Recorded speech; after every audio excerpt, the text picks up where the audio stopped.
Good morning, distinguished participants. Distinguished participants of our roundtable, the preparedness of the Central Asia to the climate change. It's already 10:05, and I would like to give the floor to our director of the OSCE Academy, to the Dr. Paul Dunay.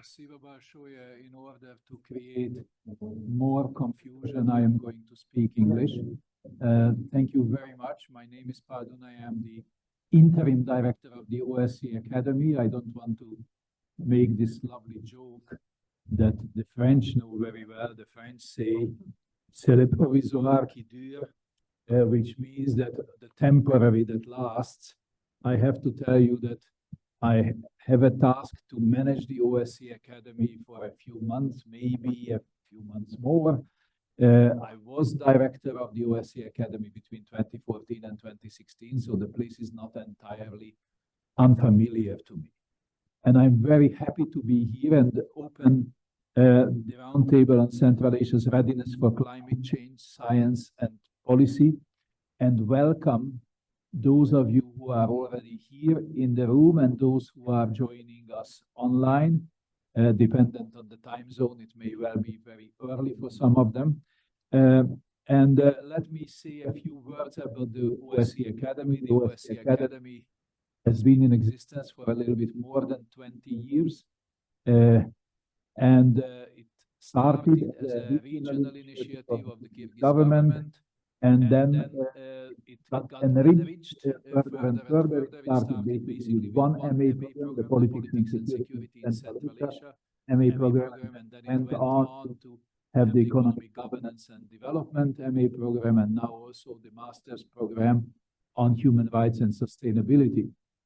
In addition to it, we have a BA in Economics, which is in its third year, so we haven't yet seen graduates from that course, but quite soon we are going to see some, and these are all remarkable achievements of partly my predecessors, partly my successors. The regional initiative was first confined to the 5 Central Asian states, and then around 2007, 2008, Afghan students joined us, and then also Mongolian students joined us. So now this is how we interpret the region. And of course, we also are welcoming participants from beyond the region, which is also very good. In addition to it, in addition to the traditional teaching, we are doing a lot of other things. One of them is to serve as a platform for various intellectual activities, mainly regional or even things that go beyond the region. And we are very happy to serve as a platform, and we are very happy when these platforms are addressing issues which are the core issues of politics and security and economic development in this region. As we all know, this region is struggling. Some countries are moving forward, some countries are slowing down in their development, but overall, the region deserves massive external attention, because without it, the region would not be able to cope with its challenges and get beyond its challenges. And of course, the climate change issue is an issue which is very much at the center of this. Countries which are rich in natural resources, particularly in hydrocarbons and coal, are usually having issues to change over to a more lastingly sustainable development. Not to mention, of course, this region, just as several other regions of the world, including the one I'm coming from, is short of high concentration of capital. And without massive investment in the capital, these changes cannot be successful. So I'm here to welcome you, and I am here to sit in the first, second, whatever role, and learn from you, because I think we are all going to benefit from this incredibly interesting topic and session, which Rahat Sabirbekov so kindly brought to us as a Jean Monnet module, and he's going to moderate the session, so I will just withdraw very soon. But before I do, and before I thank heartily to Rahat for bringing this here, which I think is an excellent initiative, I would like to introduce and give the floor to Mr. Stefano Corrado, who is project manager of the cooperation section of the EU delegation here.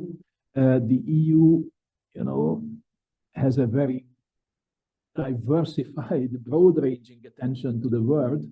As a consequence, it has to prioritize, but I'm very happy that the EU is now present in every Central Asian state, and it does a lot of useful and helpful things for the region and in the region. And without further ado, I give you the floor, sir. Thank you so much. Thank you very much, Mr. Dunai. Thank you very much also, Mr. Rahat, for inviting us to this roundtable and giving us the chance to say a few words at the opening session of this event. We are very happy to be here, and we definitely share your concerns and your background and your aspirations also in terms of fostering science and research. So I have a few words I would like to go through from the European Union point of view. As you all know, the European Union stands at the forefront of the climate action in the international arena and actively promotes effective and sustainable policies to tackle climate change collectively. As climate change is increasingly becoming a global factor of instability, and every year its devastating effects hit our communities and our cities in the four corners of the planet, the European Union considers of utmost importance to align with the findings of the scientific studies and the warnings addressed to the international community to make the right decisions in the field.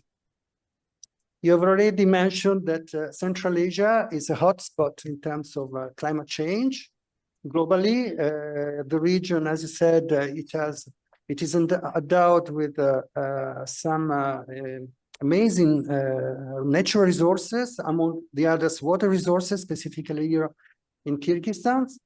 And however, these resources are highly unbalanced across the region, and access to them is uneven. That's why Central Asian countries suffer recurrent natural disasters associated with floods and droughts.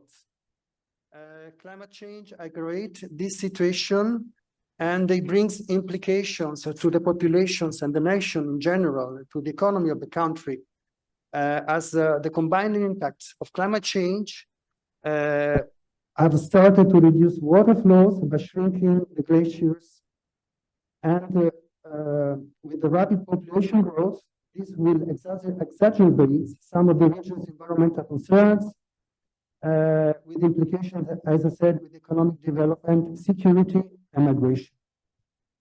Against this background, the European Union has put in place some key flagship regional projects that deal directly with this issue to bring support to the national authorities and to other stakeholders involved in the climate action at the regional level, as well as Kyrgyzstan. I will give you the titles of these projects. One is called the Central Asia Water and Energy Program, in partnership with the World Bank, Switzerland, and the United Kingdom. Another project is the Climate Change and Resilience in Central Asia, implemented by United Nations Development Program in the Fergana Valley. And then we have the Team Europe initiative on water, energy, and climate change in Central Asia that started in 2023, and will contribute to managing water and energy resources sustainably, as water and energy must be seen as in the same context under the climate change pressures. Ladies and gentlemen, next round of the country commitments, the national determined contributions due in 2025 will be instrumental in putting the world back on track to meet the Paris Agreement goals. The ambitions of the revised NDCs in order to include strong emissions reductions targets for 2030 will depend very much on the capacities of the country to rely upon solid and well-integrated management information systems and data set information that need to be supported and endorsed by the national scientific and expert community in this country. That is why the research work ahead of the preparation of these key documents is so important and needs to be supported in order to build the trust and credibility of the national information system on climate change. That's the work that we are conducting in a very ideal way, I would say, here in Kyrgyzstan through the Jean Monnet program. And the actual Kyrgyzstan has only one scholarship. This is the one that we discussed today. So I would really like to congratulate you for this important achievement, because your research work up to the international level contribute in a very important way to the knowledge sharing in such a difficult and complicated field, I would say. From our side, we continue to provide support to allow countries to update their national climate policies, if necessary, to put in place the revised targets. In this context, the European Union will continue to invest in climate-related research to allow science-based decision-making. I wish you a very fruitful discussion. Thank you very much again, and I look forward to listen to the speakers. Спасибо, Mr. Karada. Спасибо. Thank you very much, Mr. Karada, Mr. Paul Dunai. Thank you very much for your welcoming speeches. And now I would like to give the floor, and I would like to ask you to take your seat. And now I would like to ask our speakers come to this table. Aida Dushenbaeva, Climate Policy Department, Minister of Ecology and Technical Supervision. Begim Kanazakova, a coordinator of Climate Change Program, Unison Group, Respect Satulganov, Water Problem Institute and of the Academy of Sciences.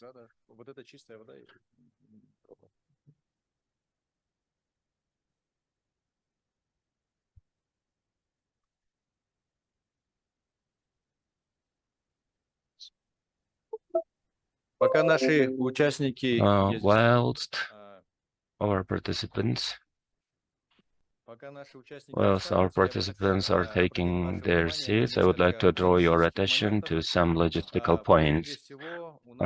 First of all, this is a hybrid session, so we have even more participants joining online. And judging by the interest in general, we have around 200 persons registered to this conference. It is quite rewarding because the majority is participating online. Thus, we are just decreasing the carbon track. And the second point is we're providing simultaneous interpretation. So if you are participating online, you can switch over languages. So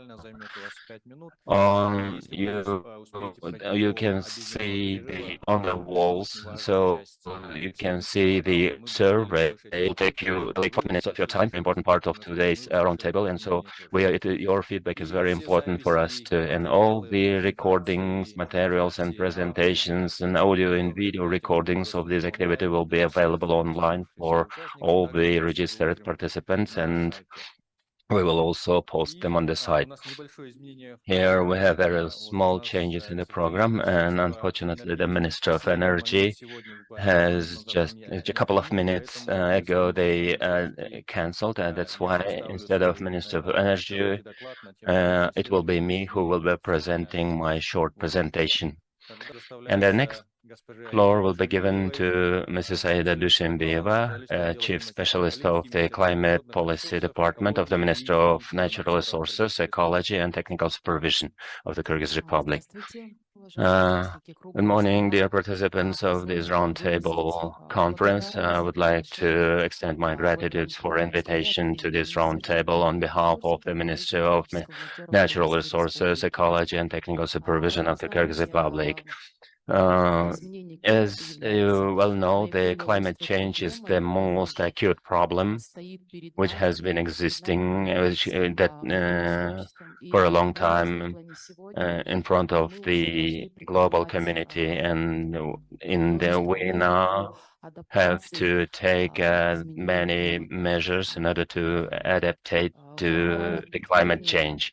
The global warming will lead to unforeseeable extreme weather conditions that we are already monitoring. These are floods, droughts, which can very adversely reflect on the food supplies and human health and ecosystem and biodiversity. According to the forecast of the Intergovernmental Group of Experts on Climate Change, in the mid and short-term perspective, the climate change will have even severe, if we do not say the catastrophic, but it will be if there is severe implication on all the sectors of the economy, in agriculture, water resources, energy, and etc. If any measures are taken to decarbonize or to decrease the greenhouse gas emissions, and the consequences will be even more severe. So according to the framework agreement in Paris, it was adopted, the Paris Agreement. It is the framework agreement on climate change, which contains the package of solutions regarding the Paris Agreement.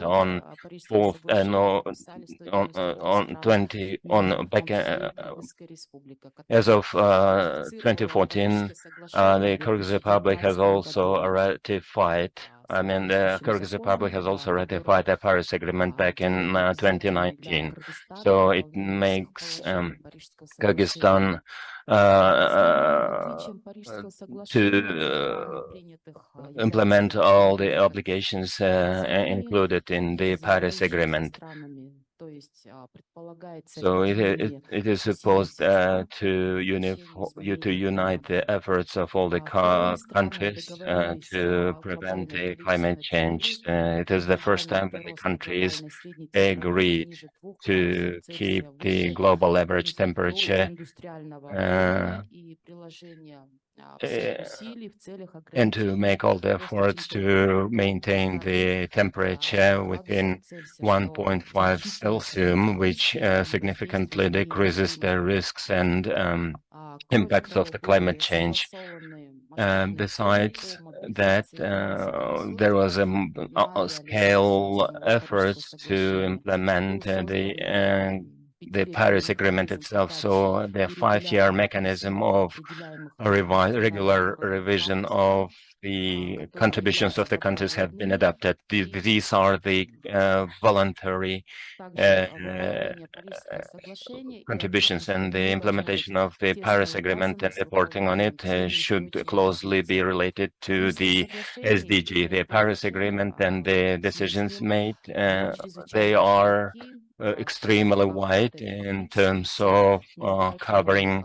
In terms of coverage, it covers the global economy, it covers the new stage of the global climate actions on mutual and multilateral cooperations. And with that, many things depend on the national conditions of the countries. Through the reduction of the emissions of the green gases and the adaptation to the climate change.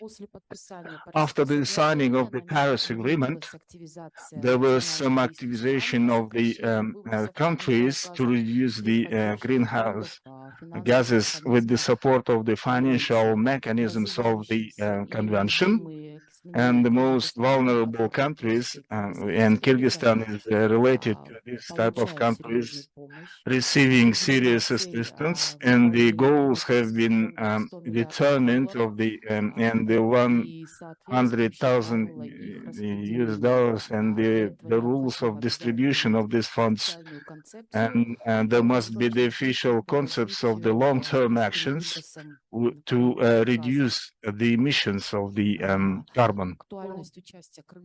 And the participation of Kyrgyz Republic in the Kyrgyz Republic is justified with the fact that Kyrgyzstan is considered as the most vulnerable to the climate change, and the course that has been taken by the country in the policy to mitigate the consequences of the climate change is reflected in the voluntary survey of SDGs, which was submitted to the world community in 2020, where the adherence to the climate change is considered through the achievement of the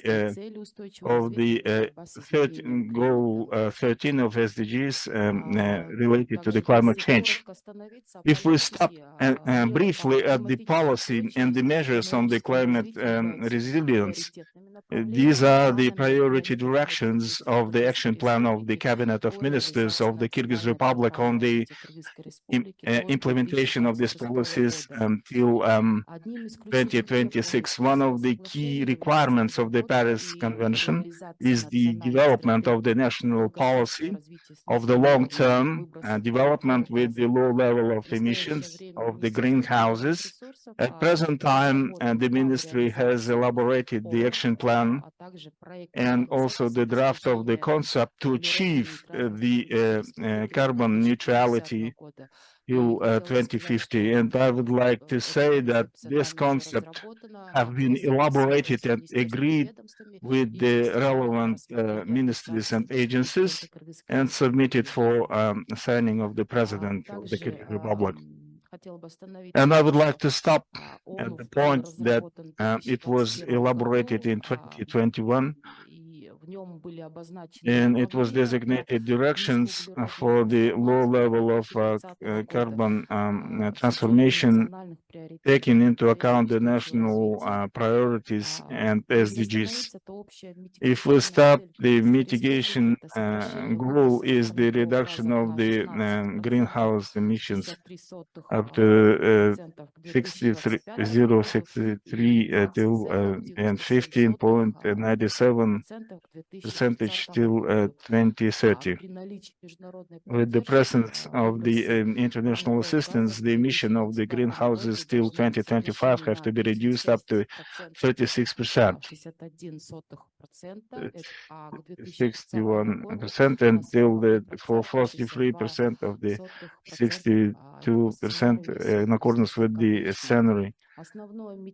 As usual, the main mitigation potential is concentrated in the energy sector and agriculture and forestry and in other land use activities.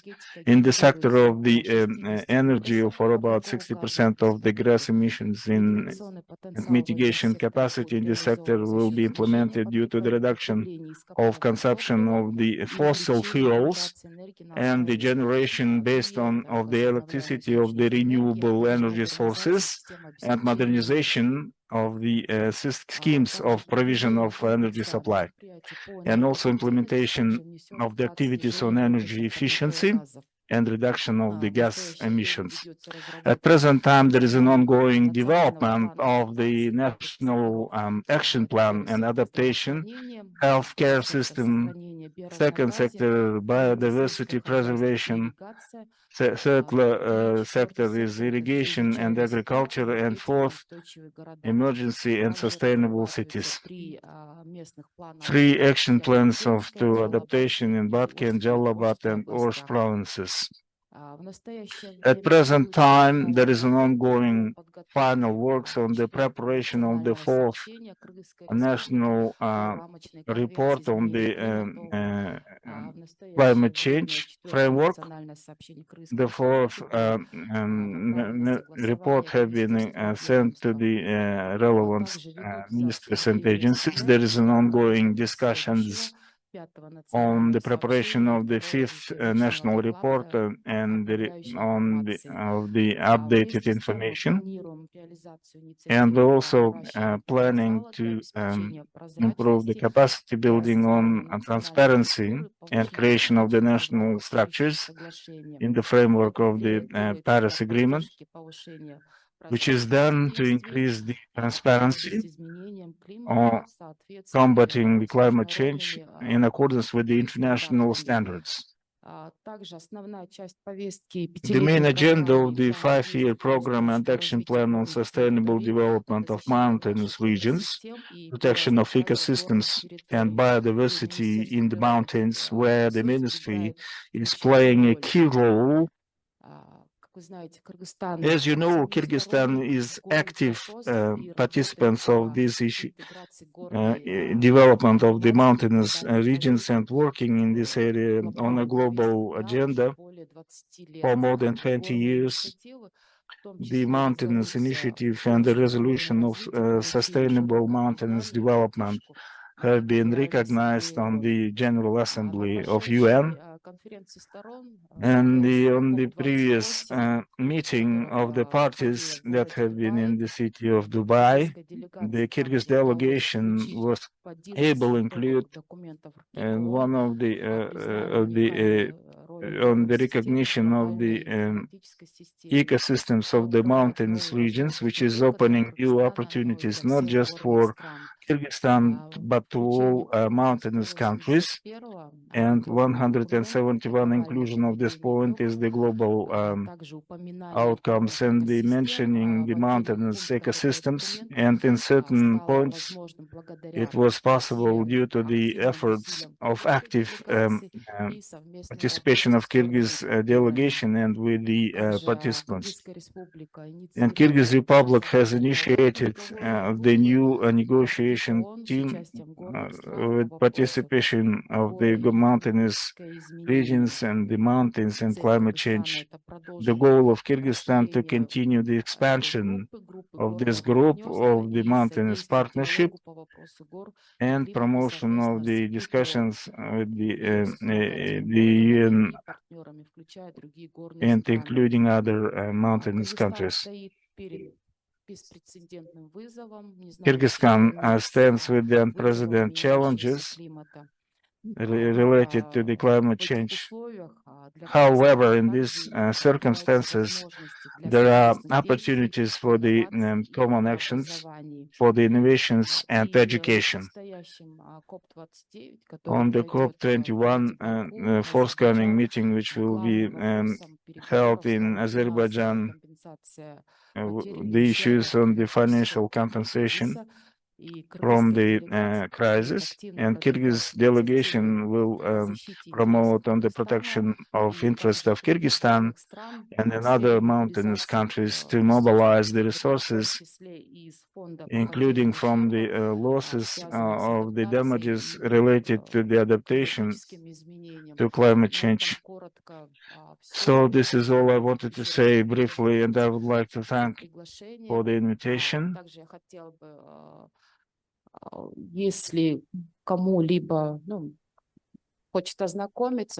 If someone wants to get familiarized with the updated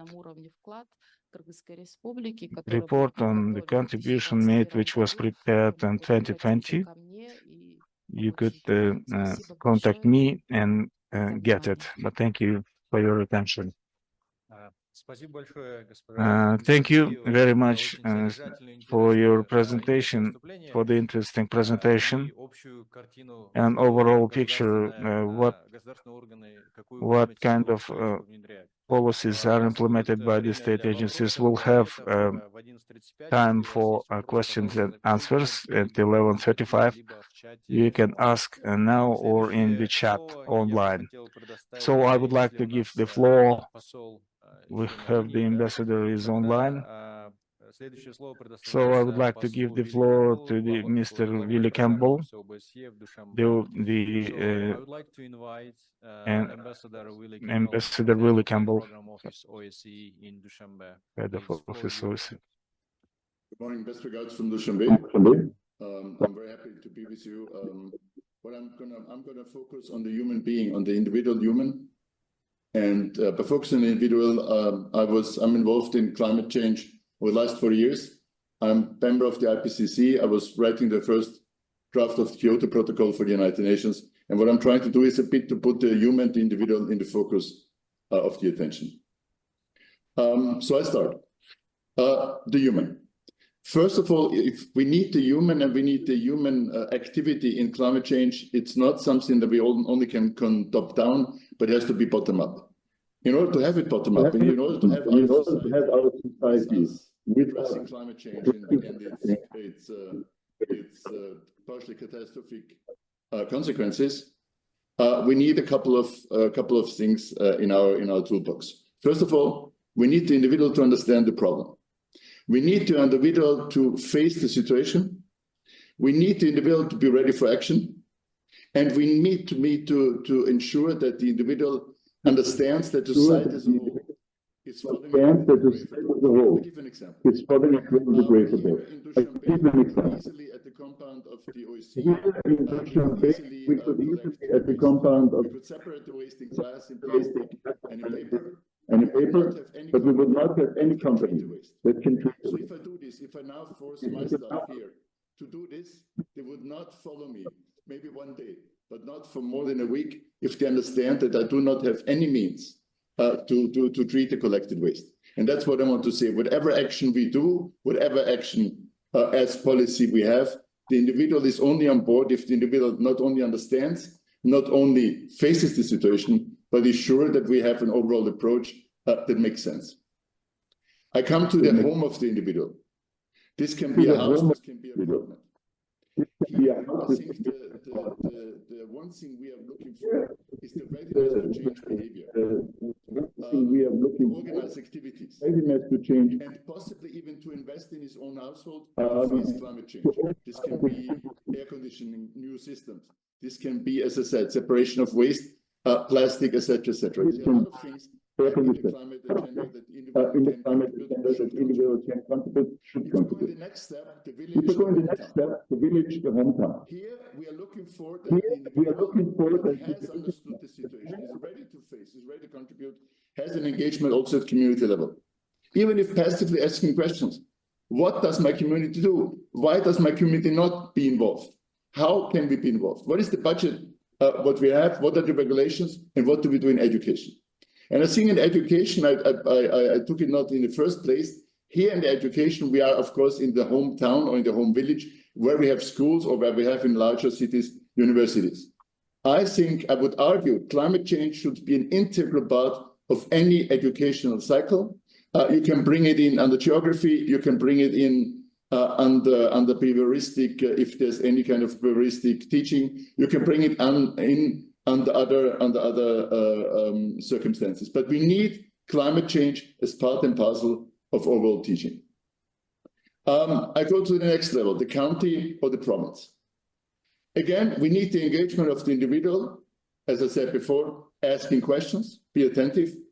We need the comparison, which county, which province does more, does less, and in this I would say positive competition to see who is doing more for his or her society.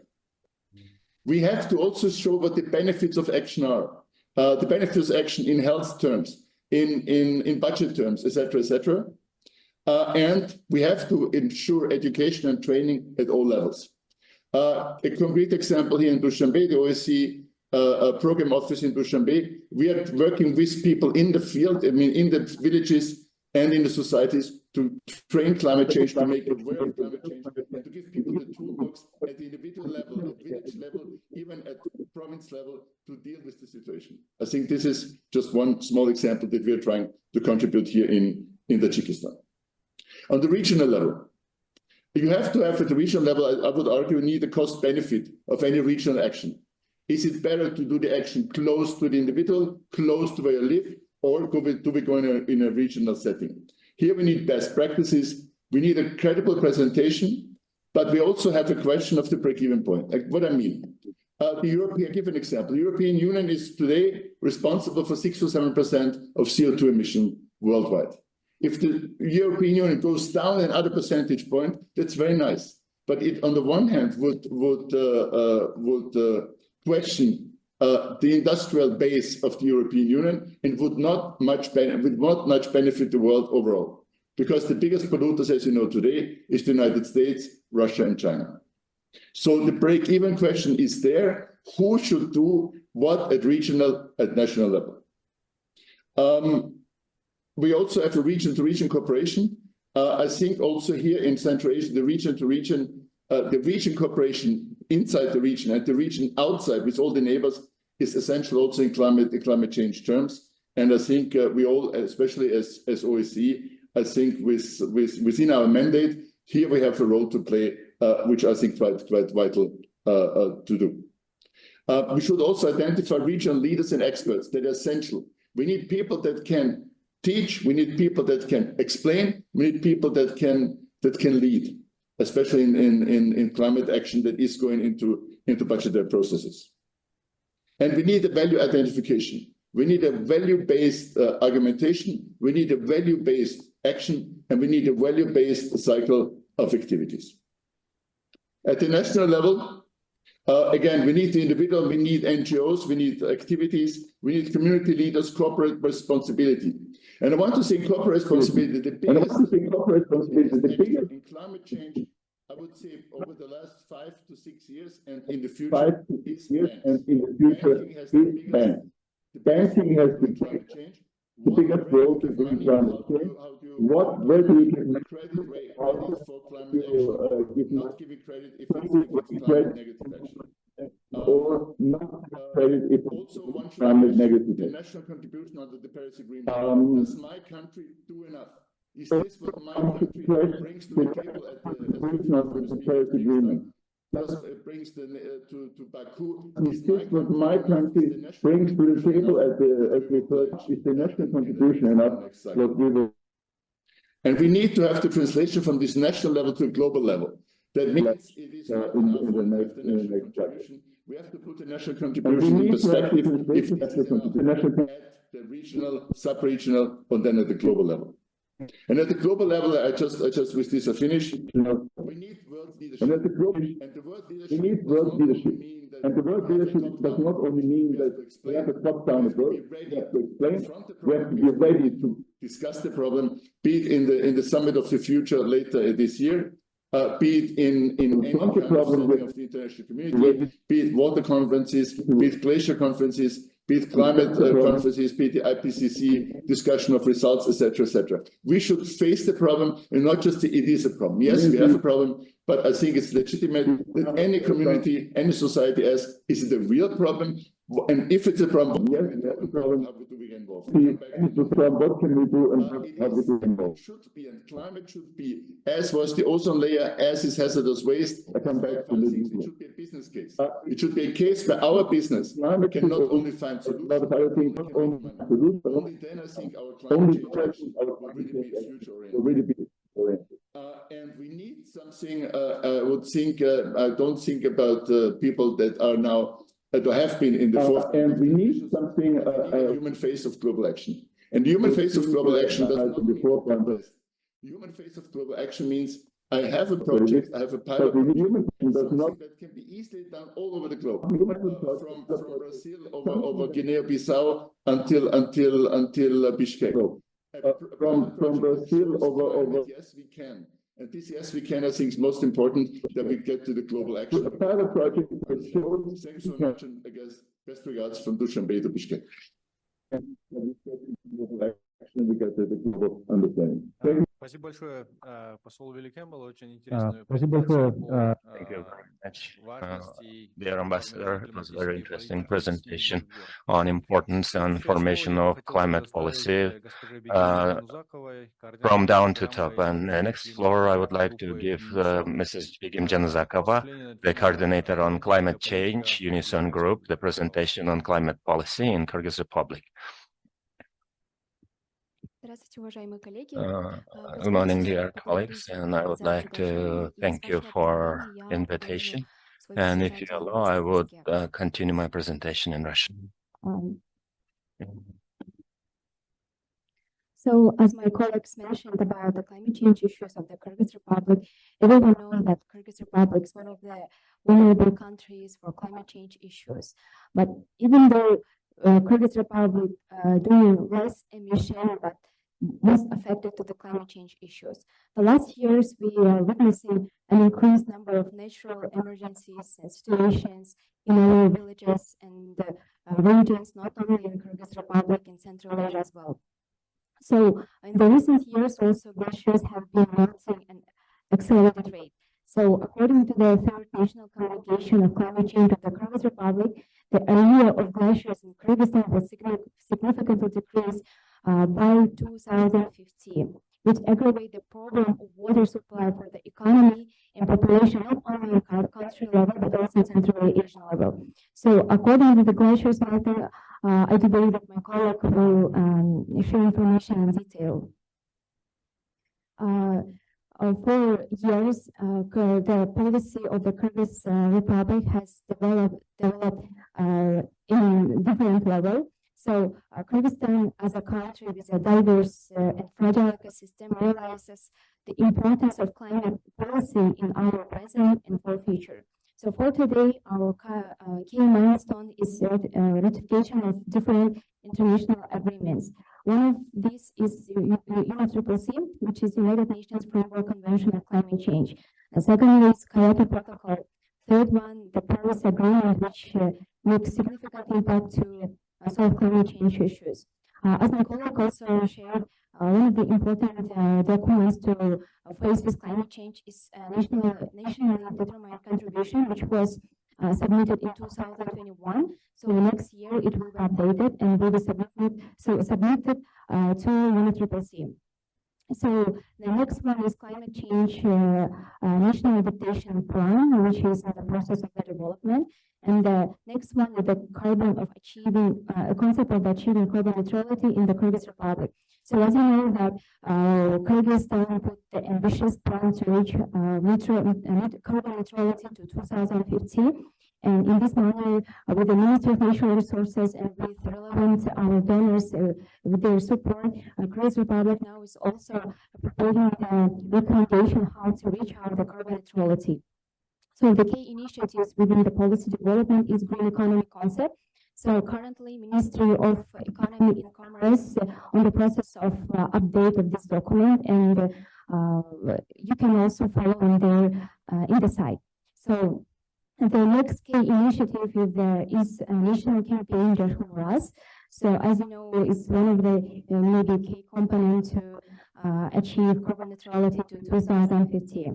And next initiative is the 5 years of action for the development in mountain region. So as my colleague also mentioned at the COP28 conference parties of 28, which was held in Dubai, the Kyrgyzstan lead the mountain agenda. And the recent also visit of the United Nations Secretary General, His Excellency Antonio Guterres, the main topic to dialogue was mountain agenda as well. So Kyrgyzstan currently actively promote the issue of the mountain agenda in promoting mountain countries. So in the face of the climate change and the growing environmental threats, we are obliged to take decisive measures to ensure sustainable development for future generations. So I will try to do overview for our climate policy documents in the next 3 slides. So for today, we have a lot of national strategies and plans, and one of them is National Strategy for Sustainable Development. So this strategy outlined the long-term vision for sustainable development in the Kyrgyz Republic, incorporating climate resilience and environmental sustainability key component. So NDC we already mentioned several times, so it will also update next year, and one of the main component of the NDC will be carbon neutrality. The next one is national NAP, National Adaptation Plan, is focused on building resilience, climate impacts in the key sectors such ecology, agriculture, water resources, health, disaster risk reduction, and management. So next one is the Green Economy Development Program. So it's one maybe outdated document, but it's also in the process of the update. Yeah. So next document is National Water Strategy to 2014. So maybe as you know that previous years it was extended by the Ministry of Water and Agriculture, and now in the process of the implementation. The concept for achieving carbon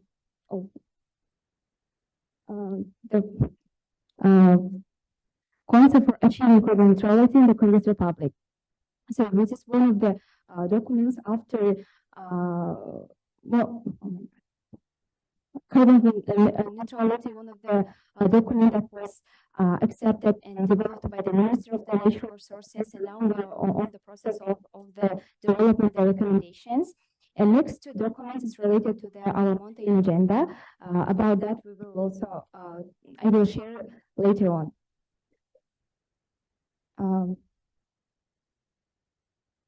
So, national development policies and strategies, climate policy context in the Kyrgyz Republic.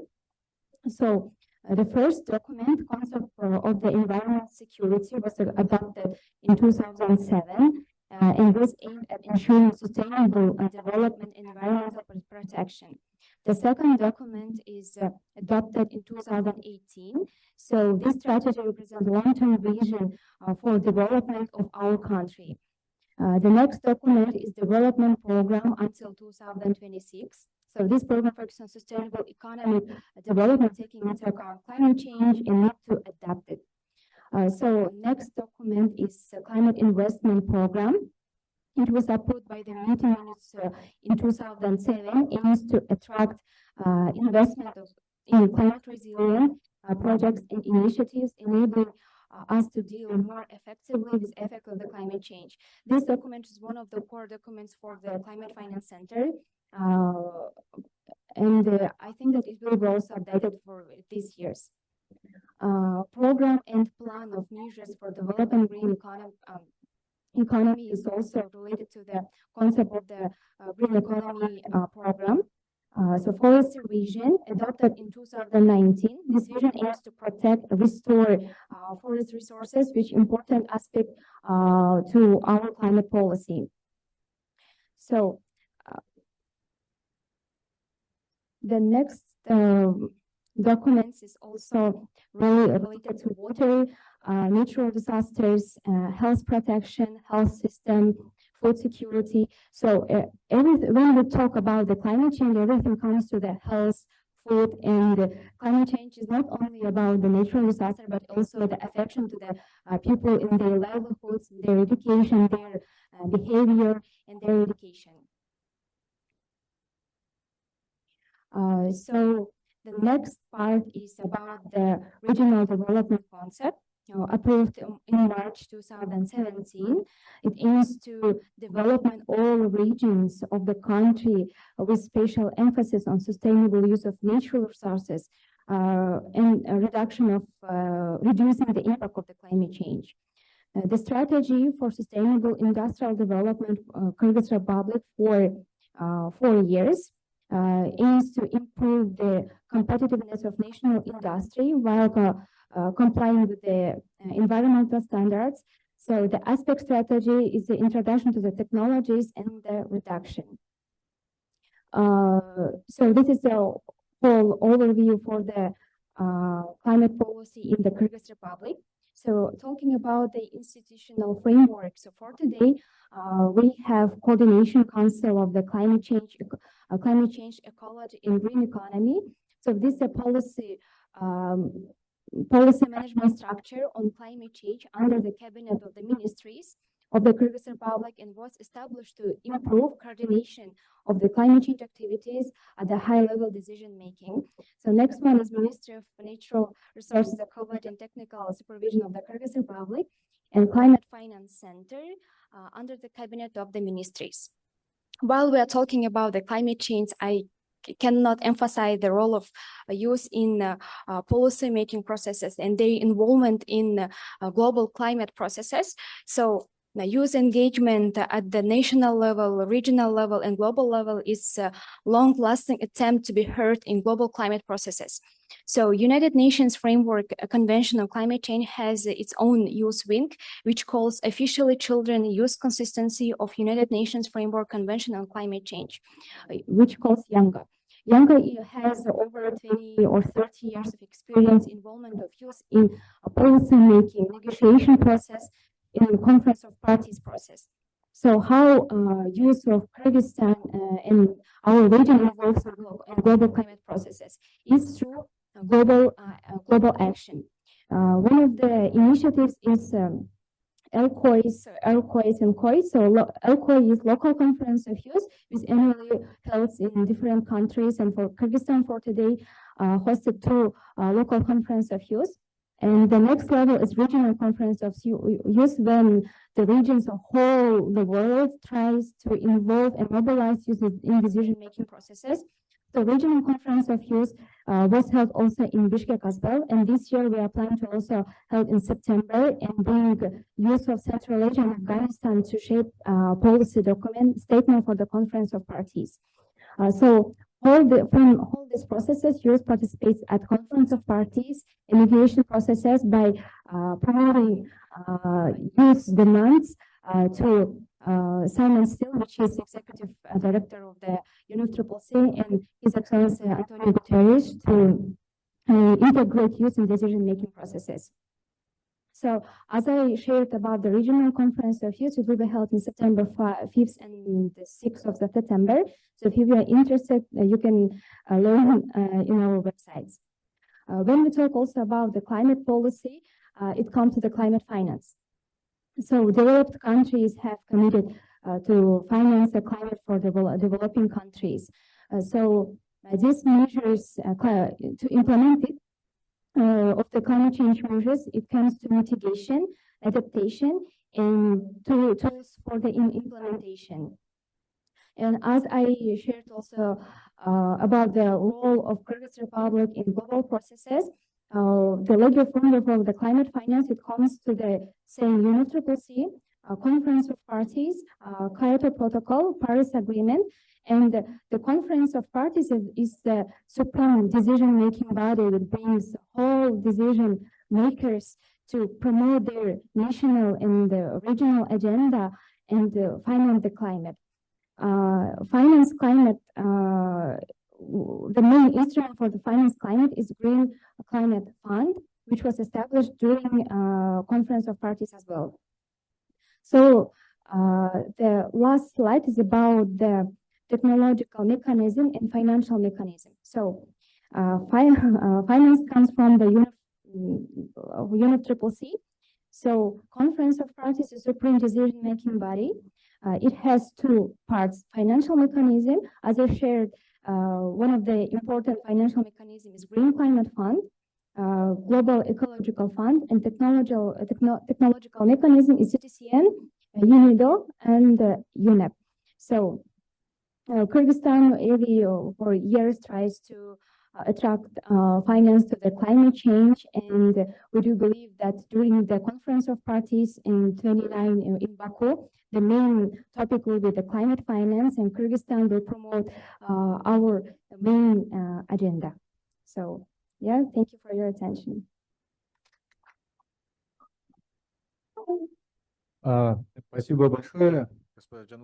Thank you very much, Madam Januzakova, for the interesting presentation and for the feedback and the connection of the national climate policy and with the international activities carried out on the international level. Before I'll give the floor to the next speaker.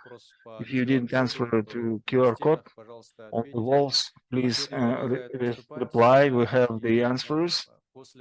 And after lunch, we will announce them and discuss your comments and questions. So the next floor, I would like to from the Minister Respected Ulkanov, the representative of the Institute of Water Resources and Hydro Energy sector. The topic is the changes of the climate change of the water and the glacial resources. Distinguished participants of the round table, apart from the previous speakers, my presentation is based on my own outcomes of my activities, on the actual materials connected with the order of the Cabinet of Ministers from the 8th April 2024 and with the decision taken by the Ministry of Science and the National Academy of Sciences. The attention, the mountain scientific research have been transferred into the attention, the International Scientific Center.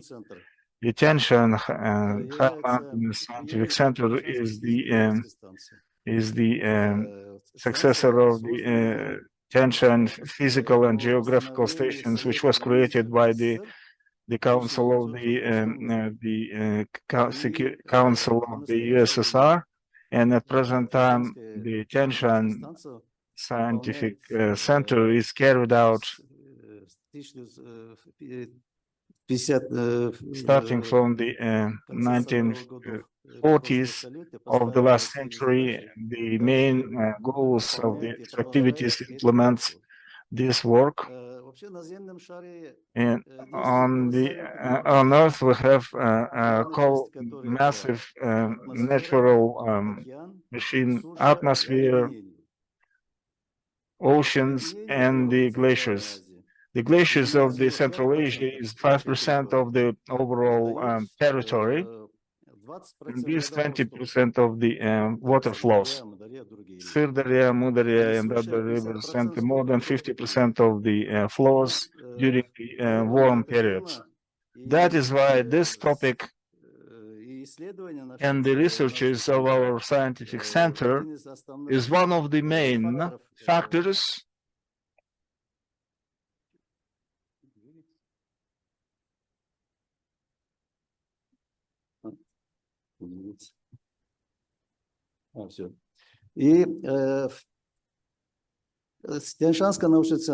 The Tianshan Scientific Center is carried out the complex studies of the dynamics of physical and geographical processes in Pamir-Alai and Tianshan. Why? Because the eastern part is China, and is Aliya-Lato, Uzbekistan. We always say that Kyrgyzstan part of the mountains ranges. The main goals are implemented by the three laboratories, different tasks. So as demonstrated on the slides, in order to implement these tasks,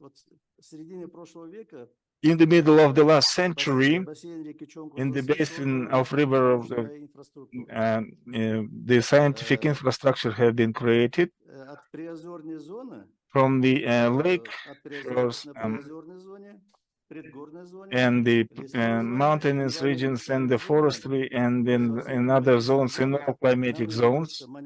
There is ongoing monitoring on the conditions of the changes and the climate change, hydrology, and the glaciers, and the studies of the glaciers also carried out. And we also conduct the monitoring of the flora and fauna. On the basis of it, the infrastructure have been created of the scientific center. Apart from the Kızılsu section, we have the hydrological and climatic studies in the basin of the Naryn River.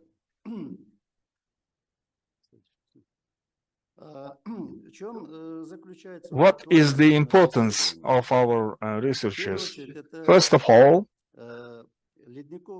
we talk about the glaciers and the water flows that formed in the high mountainous regions of Tian Shan, which provides the food and energy security of the Central Asian countries. We talk about the Central Asia, and the previous speakers mentioned this fact. On the next slide, in accordance with the NASA data and other climatic centers since 1980 till present, the temperature of the air has increased for 1.1. These data of NASA and other in the group of international experts on climate change. Since 1930, in the Naren River near the Kumtor, the Tian Shan meteor station, which is called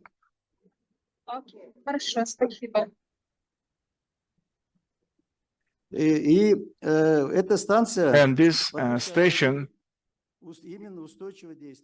is sustainably active. Unfortunately, many stations abroad, but we based our data from this station, and this is in the red lines, this is the temperature. In 1930 till 2023, the temperature has increased 1.7. The diagram of the average precipitation in the mountains, high mountains regions of the Tian Shan region in quasi-permanent state. So the same picture we could see in the basin of Chongkazalsu River. What was the consequences of the climate change? On this slide, we see the balance of the glacial mass. And since 1956 on the Karabatkak, this is in Almaty for the first time in Soviet Union, the mass balance works and the monitoring has been carried out and the calculations based on it. And since 1973, the mass balance of the glacier Karabatak is negative, and the cumulative balance of the Karabatak glacier is the 34 meters of the water equivalent since 1956. From the surface of this glacier, we have lost 34 meters of the ice cover and reduced the overall area of the glacier.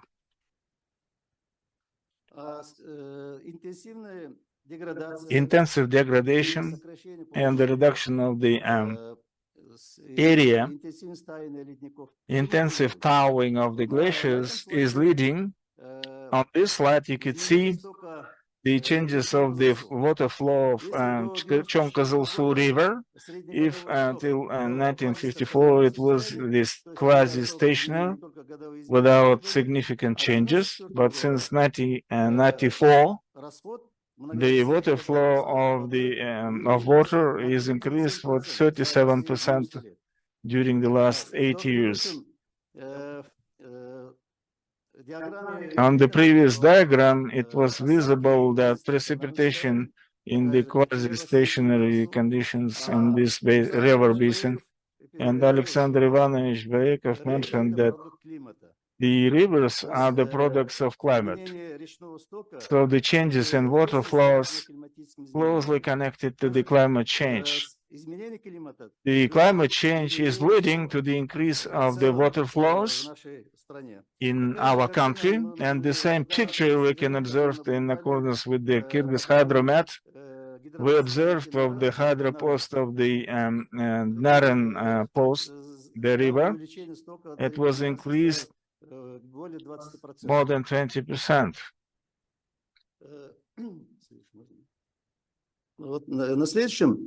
Это объекты исследования Тяньшанского центра. These are the facilities of the Tianshan Center, the domestic, Northern Tianshan, and Pamiralai. Следующий, пожалуйста. Next slide, please.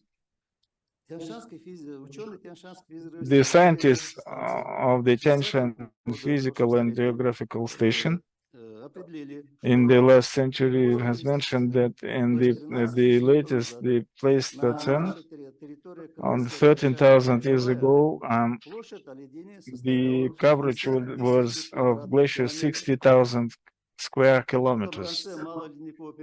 And this is the last, the small ice period, 11,500, and in accordance with the first catalog of glaciers from 1943 till 1967, 8,000, and the latest 6,684. The coverage of glaciers during this, and there is a reduction of the areas, and the Pamiralai more than 9 times is decreased on our territory. And this picture, this Karavatrak glacier, and then and also the balance of the glaciers. The outcomes of the mass balance at the Saribartur, and we always can communicate this data to Zurich, and the Kyrgyz glaciologists, and they actually created the information on the 9 glaciers and the outcomes of the researchers to Zurich. Creation of the scientific base has identified the classical methods of the measurement of glaciers and the presence of the scientific infrastructure and the logistics. The international institutions and the scientists working in the field of glaciers. And today, nowadays, we're collaborating with the 5 universities well known in Europe and Russia, in China, and Japan. Even 6. And the 3 research and development institutions. We have mutual agreements and the mutual projects and the scientific publications as well. These are the eminent scientists who are interested to collaborate with us. What was the main reason for that? Apart from other institutions, since 1946, we are following the classical methods of measurement of glaciers. Now we have the distant methods as well, but distant methods requires verification of its data, but the classical glaciologist methods requires a lot of efforts and forces and funds and the presence of good scientific infrastructure. This is the main reason why our scientific partners are collaborating with us closely. For the settlement of these issues, what kind of tasks are implemented?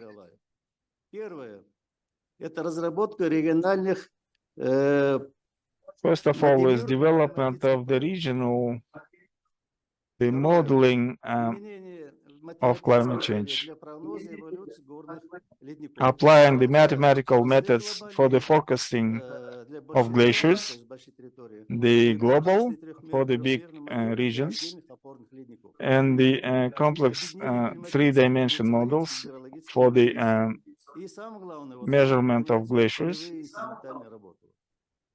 And the most important thing that we're conducting the field studies as well. And these tasks at present time, along with our international partners, is implemented well.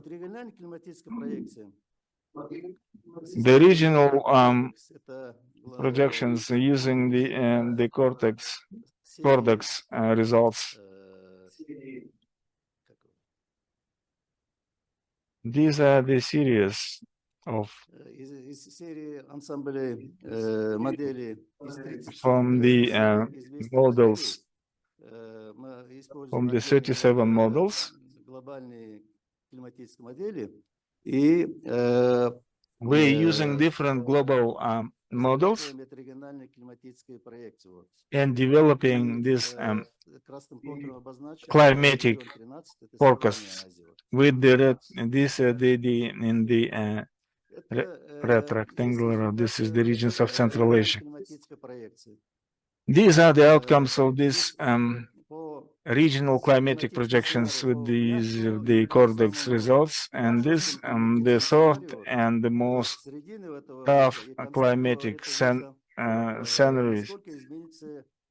And at the end of this century, to which extent the temperature will be changed, and what will be the changes in the end of this century, taking into account the level of precipitation.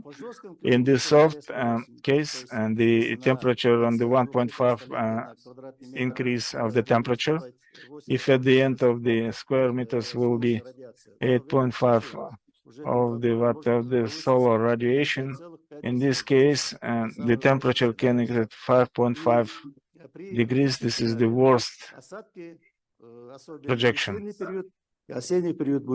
If the precipitation in the autumn will be increased, so this type of projections that we received. The next climatic forecast and the usage of the outcomes of the SSP.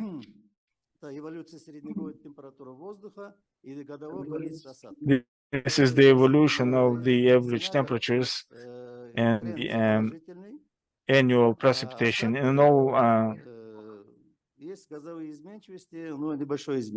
trends. There might be some changes, minor changes in the basin of the rivers of the meteor station Tianshan, Golubina, in Chomkazilsu. So this is a glaciological project. The next result is about this project. So this is the change of configuration of inner Tianshan glaciers. Ashutor, Bordeaux, Grigorieva, these are the Naran River Basin. And Golubina is the Chu River Basin. So even in the worst scenario, only the Karabatka Glacier, this is the Chonkozolso River Basin, only in there will remain a small part of the glacier in the worst scenario. In other glaciers may disappear in the worst scenario. So depending on the scenario, there will be different evolution. So the next result is a glaciological projection. So this is the change of the volume and the area of the glaciers, the Naran River, Chu, and Issyk Rivers basin. In all three basins, there will be similar changes. The Karabatka Glacier will be different. It is a Issyk River, Issyk Lake basin. It is probably related to recirculated and local precipitations. In other words, Issyk is positively affecting on the formation of glaciers in Teskay Alato and Kunga Alato mountain range. If it is the 300 millimeters in the Issyk area, but in Karabatka Glacier, the annual precipitation level will be double of this amount, and that's therefore until the end of this century, the glacier Karabatkak will be preserved. And this is our next result of our glaciological projection. To what extent of the glacier stock and to what extent this glacier stock will be changed. So it is the same picture nearly in all basins. By 2015, we will have the negative trend of the glacier flow. Only the Karabatkak glacier will be preserved. After 2050, there probably be a reduction of the water flow in our Kyrgyz-Tianshan rivers and Pamiralai. This data coincides with the results of other scientists from Europe and other countries.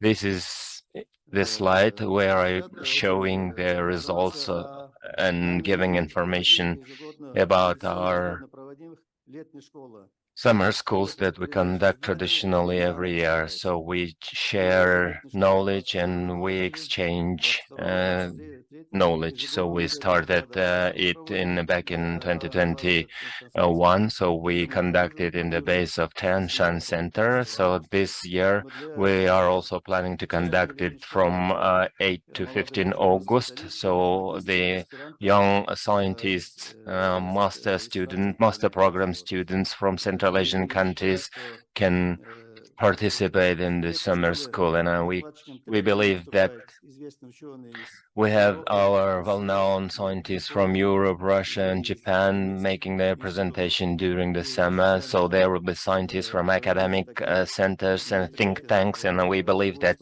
these kind of activities will contribute and facilitate in building the capacity of our young scientists. And fortunately, we wanted to invite master program students from our students, but unfortunately, from the 88 universities in the country, only the Agrarian University is preparing the master students, who are specialized in hydrotechnics.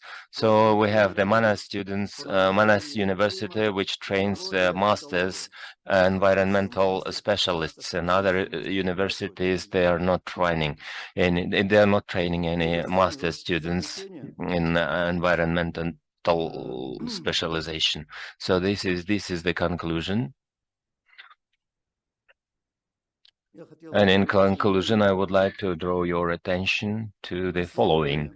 So the research is being delayed due to the lack of the specialists, glaciologists. They do not have up-to-date methods, physical and mathematical methods, and the specialists working in these fields, they are not aware about the quality and quantity of the data being provided. And quite recently we prepared additional agreement with Central Asian University, and we are ready for the joint program on training master students on these 3 directions.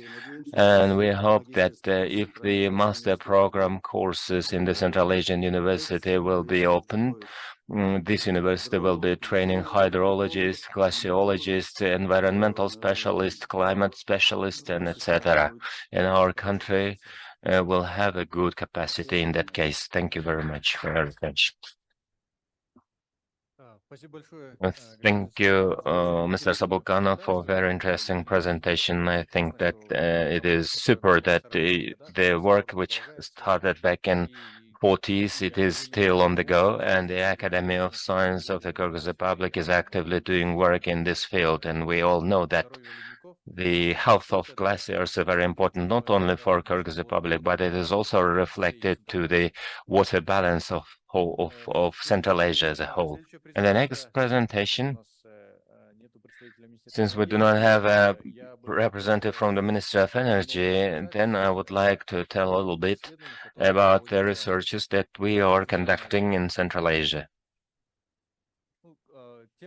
So the topic is scientific research on climate change in Central Asia, and as you well know, that the aim of this meeting is how we can develop our science in order to improve the policy in climate change in the country, in Central Asia as a whole. So we have got a lot of partners in Central Asia. So this presentation is far away from covering all the researches of Central Asia, but nevertheless, I would like to show the next trends.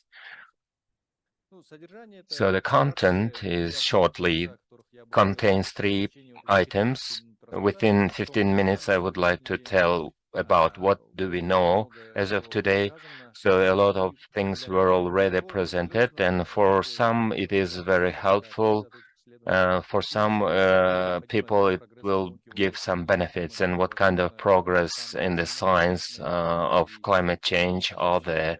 And this is the main part of my presentation. This is the reason why we are gathering today here, and I think that we will have very good networking adjusted, and we will have very good connections for the future researches. And first of all, when we started the climate change researches, quite number of years ago, we had a very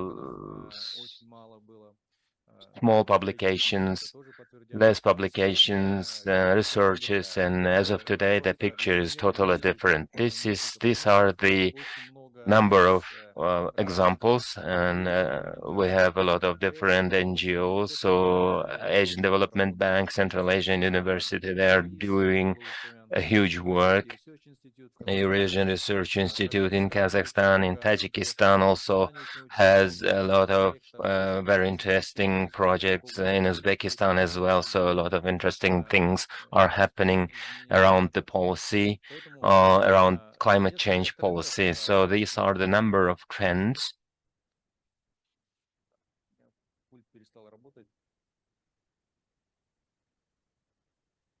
In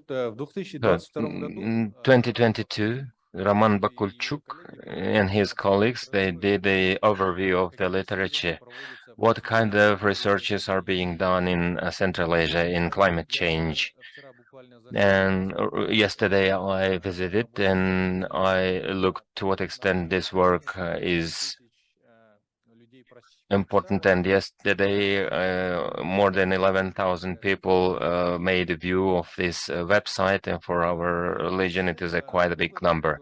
The first research and findings, comparing with the magnitude and the problems, the susceptibility of our region, and the number of researches is very limited, and last year we did very small researches in climate, and there was a big risk because we do not know what kind of knowledge do we know and what kind of results are we going to have, and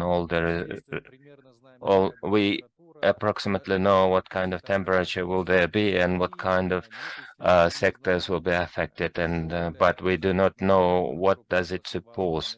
If the temperature will rise to 0.5 degrees, what kind of impact it will cause to the health and how much will it cost. And we have very less such kind of researches. And the second is in this work, or there is less objective justifications on adaptation to climate change. So we do not have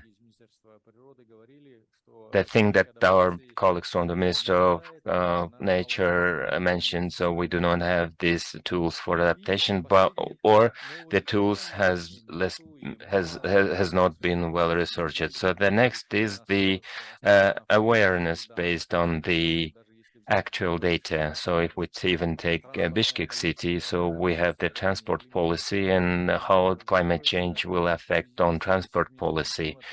We have some work showing that the asphalt in Central Asian cities is melting due to climate change. It means that the road conditions are not adapted to the climate change. And the very interesting work from my colleague From Uzbekistan, Alisher Mirzabayev. The work calls Climate Change Science and Policy in Central Asia, Current Situation and Future Perspectives. It was published last year, and the objective is to analyze what kind of scientific publications are in focus and what kind of publications were made in Russian language science. First of all, based on the scopus in English, we can see here that in all the Central Asian countries, there is a trend where the number of publications in English keeps increasing. So we see everywhere that the number of publications and number of scientific researches are growing. The most publications are made in Kazakhstan and Uzbekistan, but in Turkmenistan we have a negative trend. They're doing less work. This is what was taken based on Scopus. And so if it is interesting for you, you can do a comparison with other regions. So this number will even be less considering with other regions such as Latin America, Africa, not to speak of Europe, and the number of scientific publications on climate change in Central Asia. In fact, it is very small. There is two news. The one good news is there are publications, but the number of publications is very small. In Russian, we have even less researches. So again, in Kazakhstan, in Central Asia, again, there are a lot of publications, but in general, if we take each country, the number of publications is 2 times less than as supposed to be. The Alisher mentioned the topics which are being researched in climate change in Central Asia. So he mentioned about 5 different topics. These are the ecosystem services, biodiversity, carbon cycle, paleoclimate, water resources, crop planting, and the environmental management and land use change. Alisher is mentioning the work of Roman and his colleagues, saying that yes, in the natural sciences there are a lot of publications, but regarding the policy and social impact of climate change to policy and social on climate change and social policy, it means that there are less work in this field. And another interesting work, in this work I also participated, and this is the literature review on renewable energy transition in Central Asia. So this was made last year, so it includes all the publications and overview of all publications. So we have a slightly different perspective on each country. What are the main topics related to transition to renewable energy in Central Asia? And here the largest topics are either Kazakhstan, because despite the significant dependence on fossil fuels, Kazakhstan is the regional leader on the speed of growth of renewable energy. Last year it exceeded 5% barrier. So many were confirming that it would be impossible for the country, which is dependent 80% on fossil fuels. The second is the renewable energy, China and carbon oxide and other topics related to these findings. So it also includes other topics such as economic growth and etc. So interesting thing here, Brosha also made analysis on authors, where these authors of the scientific articles are coming from in Central Asia. So to majority surprise, majority of authors are coming from China, USA, England, Kazakhstan. These are the 4 big countries where the largest group of authors are coming from. So we're again seeing that we are dependent we are experiencing the consequences, but nevertheless, the number of publications and authors who are dealing with researches in Central Asia is not very big comparing with other countries.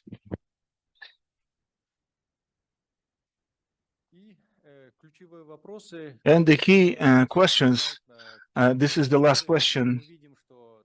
We could see that in Central Asia there is a need in investments in the climate change studies, the social sciences and assessment of the policies. Mr. Zoltanov talking about the glaciology to see, what would be the impact on the economical growth and the last changes of the reduction of the areas of glaciers. Connecting to the social science, we can see there is a need to improve the access to data and development of the capacity building of modeling climate change. There are many regional and world models. The models on the basis of Central, we have less of them on Central Asian region. So there is a demand for that. The next outcome and is the support of the studies, and which is climate change and the environment issues.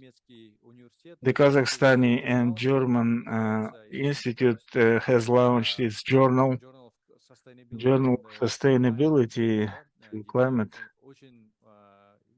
I think this is the journal which is related to the management, the climate change management, and which is also very useful for Central Asia. And the last one is the expansion to data and exchange for development of the region and development of science in the region. The thing is that the situation, the studies that are conducted less, and the number of which is less, will have a data which are not available for the time being. And we could see as one of the barriers for the development of science on the level of Central Asia to have this data being accessible to the young scientists and the researchers, those people who has the capacity of and the work in this area. If the NGO which is conducting and this work can share this information with the scientific circles, it can give a very good incentives for development of science in this area.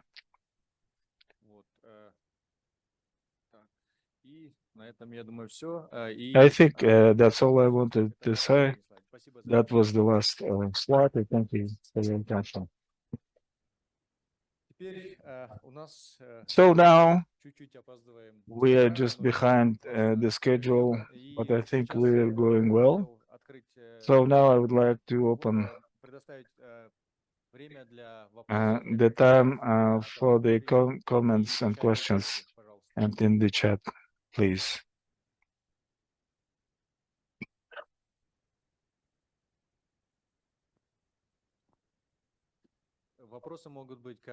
Questions can be to the speakers or comments. Thank you very much. My name is Salima Bekbolotova, and I'm working on the PhD on agriculture, institute named after Leibniz. Thank you for the presentations. And I have a question to the representative of the Ministry of Natural Resources, to Aida Dushimbieva. Could you tell us, please, and the question related to the monitoring of the 13 goal of the SDGs, and what kind of indicators? Maybe there are many of them, but the directions to achieve the goals that are in the green zone, and Kyrgyzstan is really controlling the achievement in the short-term and medium-term perspectives. And what are the main directions that are critical and cannot be achieved of the goals planned without additional assistance of the academy and donor community? Thank you. Thank you for your question.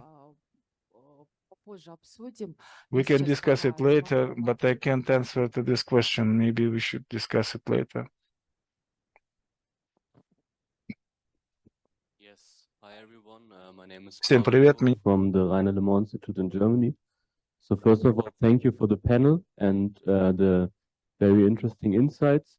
So my field of science is the energy sector, and I would be interested in what are the renewable energy targets, and I'm talking about modern renewable energies because we all know that we have a lot of hydrogen here still in Kyrgyzstan. So what are the renewable energy targets and how they are going to be implemented in Kyrgyzstan? Thank you.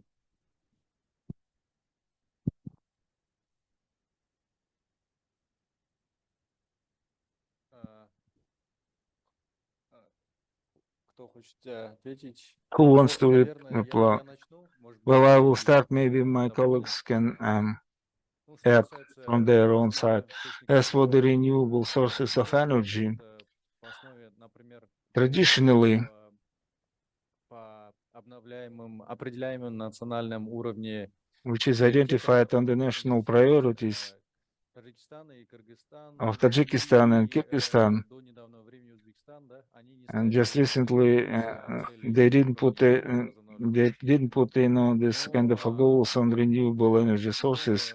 Узбекистан, But если не ошибаюсь, Uzbekistan, if I'm not mistaken, just recently, last year, they renewed, updated maybe 25 or 30%. If situation is more complicated with Kazakhstan, they have the goal 5% and they were able to achieve. I think my colleagues can add the renewable energy sources are including the hydro energy sector, sometimes not. As for the hydrogen, I think there will be the presentation. Вы ситуацию, наверное, лучше знаете. Там еще как бы еще не определен, на мой взгляд. Поэтому I think it's not identified yet, but I think Uzbekistan уже внедрил первый, если не is ошибаюсь, already implemented the first plant on production of the hydrogen. I think there might be some other plants as well. And I would like to compliment our Institute of the Water Resources is dealing with the assessment and the forecasts of the water resources and the hydro energy potential. Just recently, we have requests from the private sector. Businessmen, they are interested in the forecast of the water flows of relevant water basins. They invest considerable financial resources and they want to make sure what would be the water flow, because this is a very important issue and we're conducting certain work with them as well. As a whole, on the hydro energy potential of the 50s and 60s years of the last century, the scientists of the National Academy of Sciences, they already identified where the hydro power stations and the big water reservoirs can be built. If we would be capable to implement those projects, and on this territory we can build more than 10 large cascades of the hydro power stations with the regulation of the flows. These are the Toktogul water reservoir or Tatakoy. So the natural water flows are regulated. For the downstream countries, for the energy and the irrigation needs. If these projects could be implemented during the last 50 or 60 years, so today the power capacity of the hydro energy sector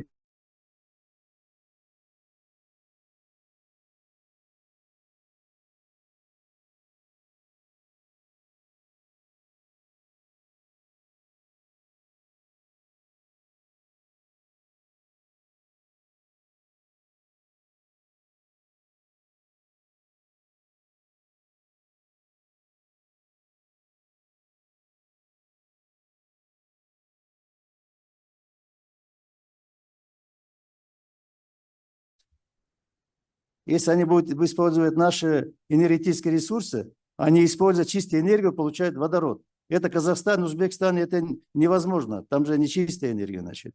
Поэтому вот Кыргызстан тоже, мне кажется, будет в будущем будет площадкой для этого направления. Спасибо. Можно, да? Всем здравствуйте.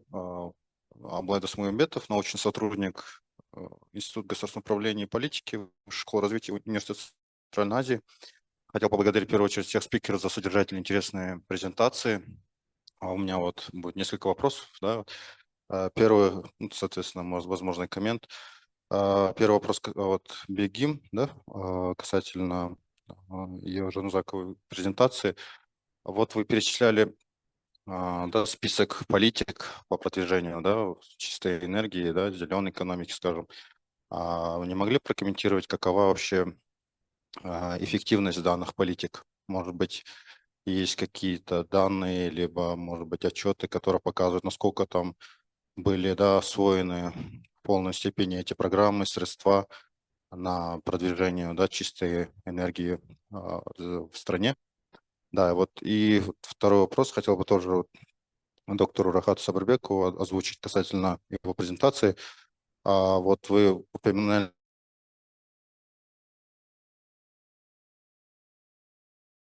что мало единое касательно в каких журналах в основном, да, идут эти публикации. То есть понятно, одно дело, что публикации могут быть и в рецензируемых, да, и в нерецензируемых журналах. То есть каких в основном это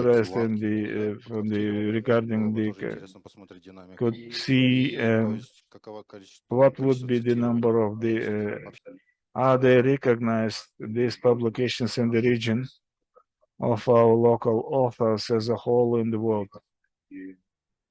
Or there might be the Western scientists and the researchers, their works are considered as a priority for the region. Thank you.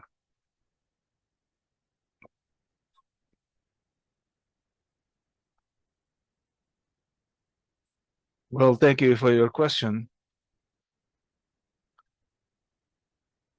I would like to answer to your question, and one of the effective tools of climate change is the policy documents. And Kyrgyzstan is also one of the leaders on the climate change agenda on a global level. And taking into account what are the dynamics, I would like to say that the climatic documents have its own character. There is an effect, and we have to note the cooperation that is taking place. Thank you. Thank you for your question. As for what are the journals and licensed or not, the presentation was based on the publication in Scopus. This is the licensed recognized journals. As for the Q1 and Q2, unfortunately, we don't know, but I suspect that the majority of them on the natural sciences. As for the extracts that are mentioned, references in accordance with the Western countries is not so big, but this type of trend is applied not just for Central Asia. There are many evidences that the Western scientists, they like to make references on the scientifically proven of those. If the names of in the West, there are many researchers. We can dispute on this issue. It might be some reasons. Maybe there is a matter of trust to different publications. But at present, this is the case, not just on Central Asia, but I would like to say as a whole situation in science. And I would like to say on the green economy program, and answer to your question, the program on green economy, as you know, is launched in 2020, 2018, 2023. and the responsible body is the Ministry of Natural Economy. The Ministry of Economy is developing another program which is related to the green taxonomy in the Kyrgyz Republic. If you're interested, I can share with the information on this project with you. Thank you. And before we'll take the questions from the audience, we have some questions from the chat. How do you evaluate the strategy of the national and of gas and the oil and gas companies in the light of the climate change in Central Asia? How they support this process through the investments into the renewable energy sources and scientific researchers?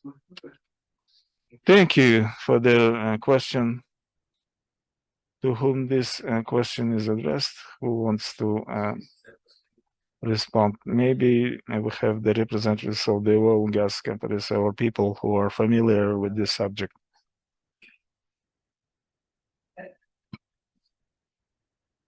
So you would like to respond? In current situation, since we do not use our hydro potential, we have to use till a certain time and the coal and gas and other sources. If we could implement our hydrological capacity potential, in this case, our country can move on the green energy, but unfortunately, it is a bit premature.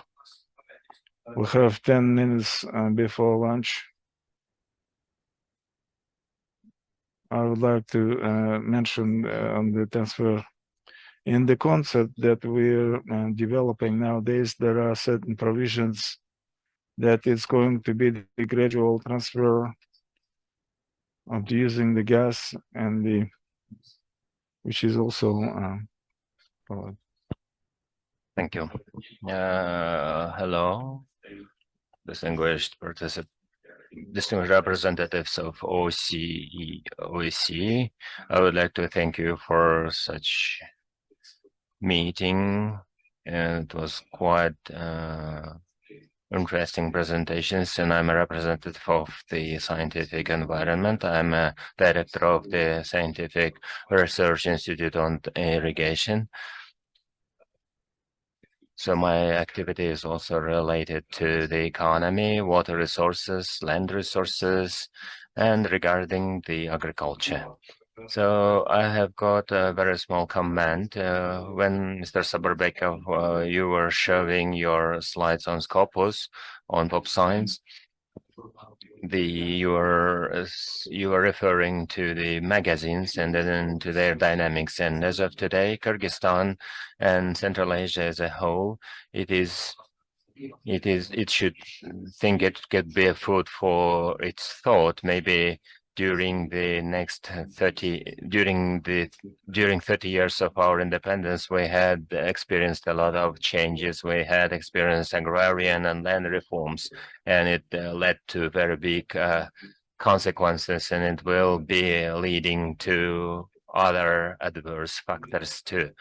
And I think that the main problem as of today is the less focus is being given by the government, and it is also affecting the science. Why this science is awakening in our country? Because of the salaries. First of all, the salary is not motivating the youth. And if we are speaking of the ordinary level, the salary level of the ordinary scientific fellows is 7,000, more than 7,000. So the highest one is 14,500. So, and I think that if the government will be focusing on increasing the production and increasing the items of the production, it will force us to do additional scientific researches, and more younger and prospective students will be engaged too, who will be making very good contribution to the development, both in agriculture and in production and industry, as well as on climate change researches in terms of water glaciers, water glaciation processes, and other river basins.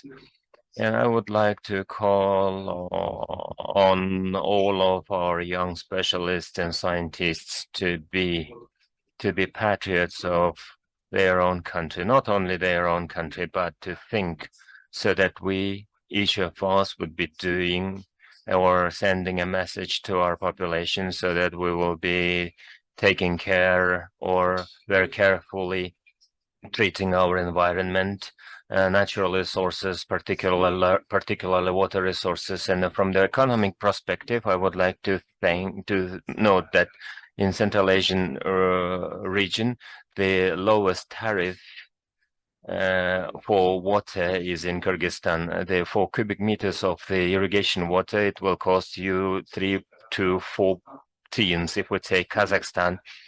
But in Kazakhstan is receiving water from us, and Kazakhstan is selling the water to its farmers for one sum, and again, Uzbekistan is also selling the water to the farmers for 100 so more. Azerbaijan is selling at a price of 8 som, and China also is saying for more than 1 som. If we could make our population to transform their consciousness to think that each drop of water is our future, in that case, we will be able to preserve our biosphere and etc. In that case, we will have the increased number of good specialists, and Satılganov was correct. Only agrarian university is training hydrotechnics today, and then technical university is also training specialists on water resources. And it should be noted that Kyrgyz Slavic University is also training specialists on water resources, but it is a very small number. But we have to increase our efforts in this direction. And I would like to suggest to take 2 more questions before going to the lunch break, and you at the end of. And my name is Aliya. I'm a founder of the project EcoJash. The project is aimed to develop ecological knowledge in Kyrgyzstan, environmental education. So we're visiting private schools, universities, and we are speaking of environment. We are explaining what is the ecology, what is the environment, and a lot of students, they don't even imagine, they don't even know what the ecology is and why they should go to the universities and research this direction. And I have a question to all speakers. If you are familiarized with the situation, could you please share your information whether there are any plans on introducing ecological education in Kyrgyzstan? It's a very interesting question. And the last question, yes, please. Hi, my name is Gula Trubaeva. I'm a consultant, freelancer on international development. As you know, my question is addressed to Unison Group, BEGIM. So in your site, I have read about the adaptation and mitigation project. So it means that Unison is doing a comprehensive work on climate change, on mitigation to the environment and adaptation to climate change. So I would like to ask what kind of mechanisms you are using to reduce the impact on the environment that you are piloting, and adaptation of population to the changing climate. So when you are conducting adaptation, it supposes conduction of some activities or and we would like to know what kind of work you're conducting with the population in terms of adaptation. Thank you. Thank you very much for your question, and I would like to start from the first question regarding the education in ecology or in environment. So first of all, yes, in our country, several years ago, we have created the Alliance of Universities for Sustainable Development and Green Economy. So this alliance is promoting education on green economy and sustainable development, and a number of years ago, this alliance, together with an American university in Central Asia and supported by UNITAIR,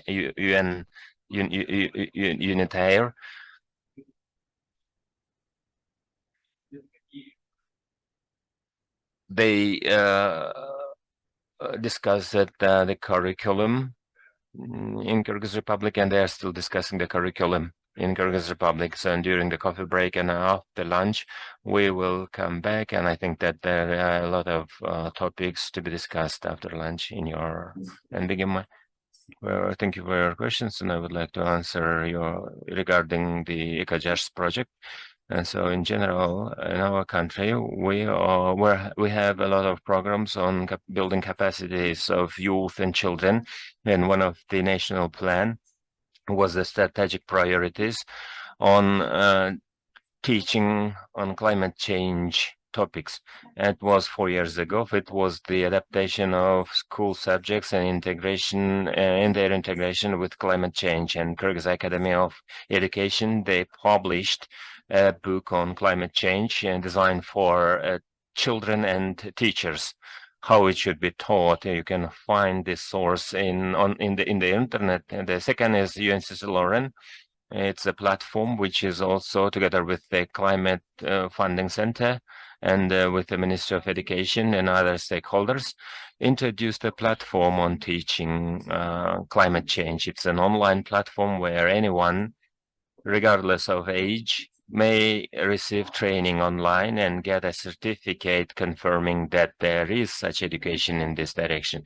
And apart from this, there is a civil society which is conducting training. Our organization, Unison, is doing excursions, and we have programs on capacity building, which can be conducted very frequently in children. So we can discuss about it during the coffee break. And the second question, it is a very interesting question. Thank you. And Unison, it is a group of organizations, an alliance of organizations working in Kyrgyzstan, Central Asia, in other worlds. It has been existing more than 20 years and specializing on climate change, energy analysis and research, etc.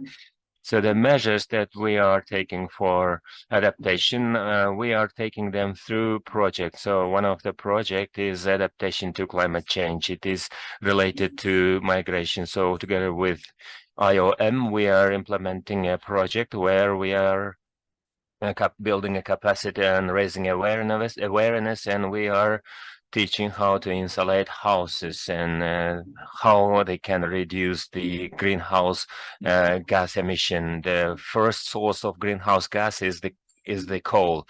First thing that they need to do is to insulate their houses, and we are doing it within the project.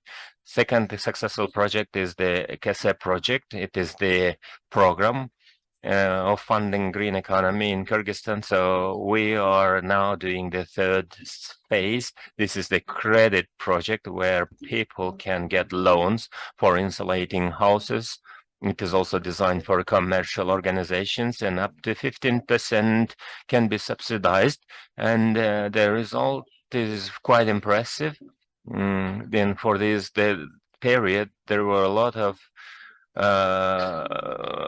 the significant reduction of greenhouse gas was achieved, and we can also share with it quite later. These are the two bright examples, and we have many other examples that we are using in our organization. Thank you very much, Begim, for your very interesting answer. Before we go for our lunch break, I would like to mention about the second part of our session. It will start at 1 o'clock. So we will have the applied researchers from the whole region. So we have got very good speakers from Potsdam University, Germany. So we will learn about hydrogen project, how the mountainous areas, the internet community is introducing the system on collecting data, and it will be quite interesting session, and I will be waiting for you at 1 o'clock. So we will have our lunch on the yard, outside on the yard. And so regarding the interest of the youth, I would like to tell that back in 2023, June 5, the Minister of Natural Resources, they signed Declaration on Children, Youth and Climate Agenda. And this is a declaration so that we have signed, being a 39th country. And furthermore, we will be considering all the interests of children, youth, in all the climate issues, and it will all be included into the climate agenda. And currently, the concept that we are developing, it contains a lot of informative and enlightenment campaigns considering the interests of children and youth. I would like to add that regarding the international conference, which should take place this summer, you can also mention about it. So together with the Minister of Natural Resources, we are conducting regional conference of youth. There are 4 components of this conference: awareness raising, networking, green economy, and voice of youth. This document will be sent to the COP, and it will be given to Antonio Gutierrez. And therefore, you can follow the web page of the ministry, and you can follow our website too. So thank you very much. So it was lunch break. Distinguished participants, it is time to start our second session, session number 2, which is called the researches, the works on climate change in Central Asia. During this session, we'll talk about the applied science and the projects that are implemented in the region. If the first part was dedicated to the climate issues, and we heard the representatives of the ministries and the Academy of Sciences. So now we will get familiarized in details with the applied sciences that are carried out in Central Asia, not in Kyrgyzstan only, but as a whole in the region. So I would like to invite our first speaker, Dr. Paul Better, from the Institute of Leiden in the capacity of the green hydrogen generation. This is a very interesting topic, and the production of the green hydrogen is on the agenda of many countries of Central Asia. Thank you. Thank you very much. First of all, I'm very happy to be here in Bishkek. A very pleasant experience so far. And of course, thank you for the invitation to the workshop.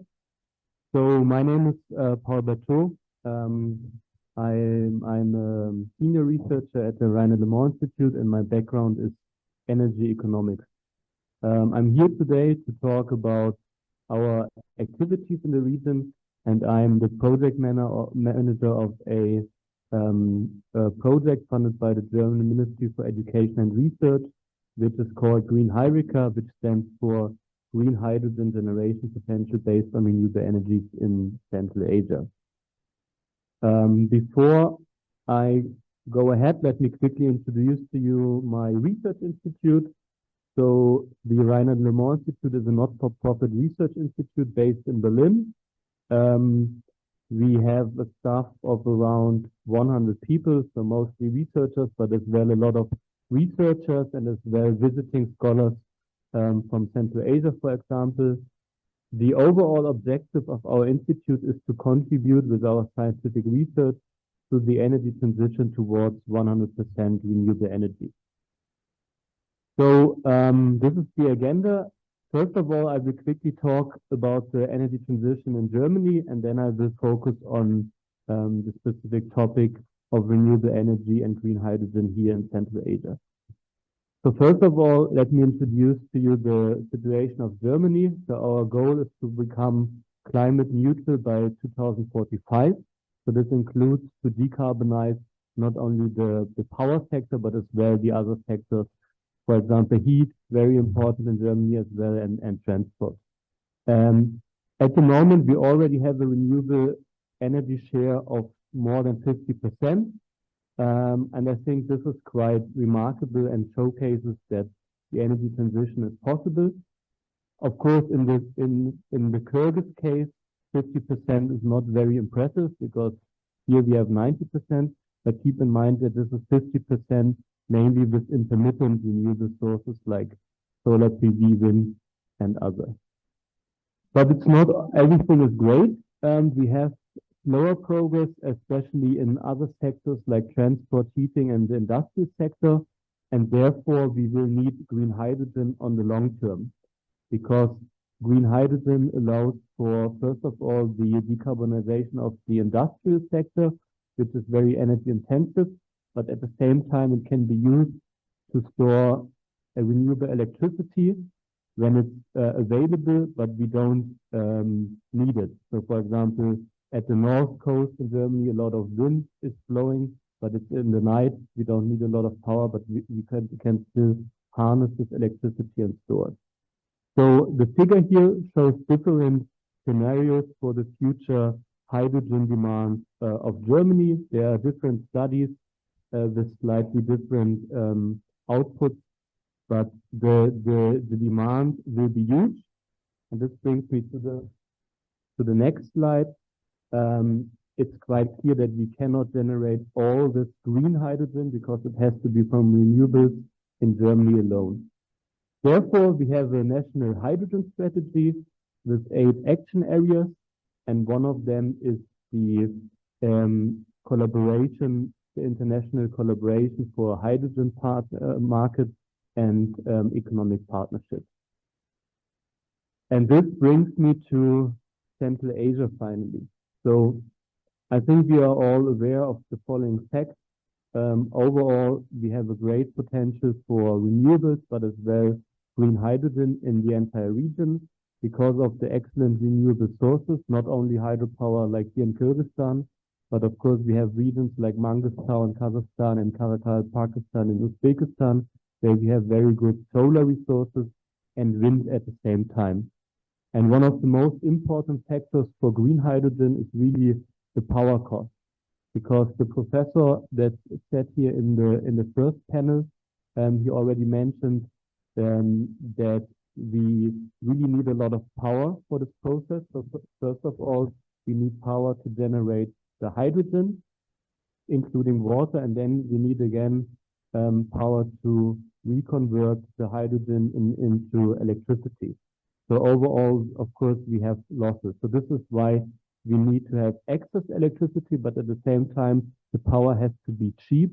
Otherwise, we will not have competitive green hydrogen. So we have excellent potential here.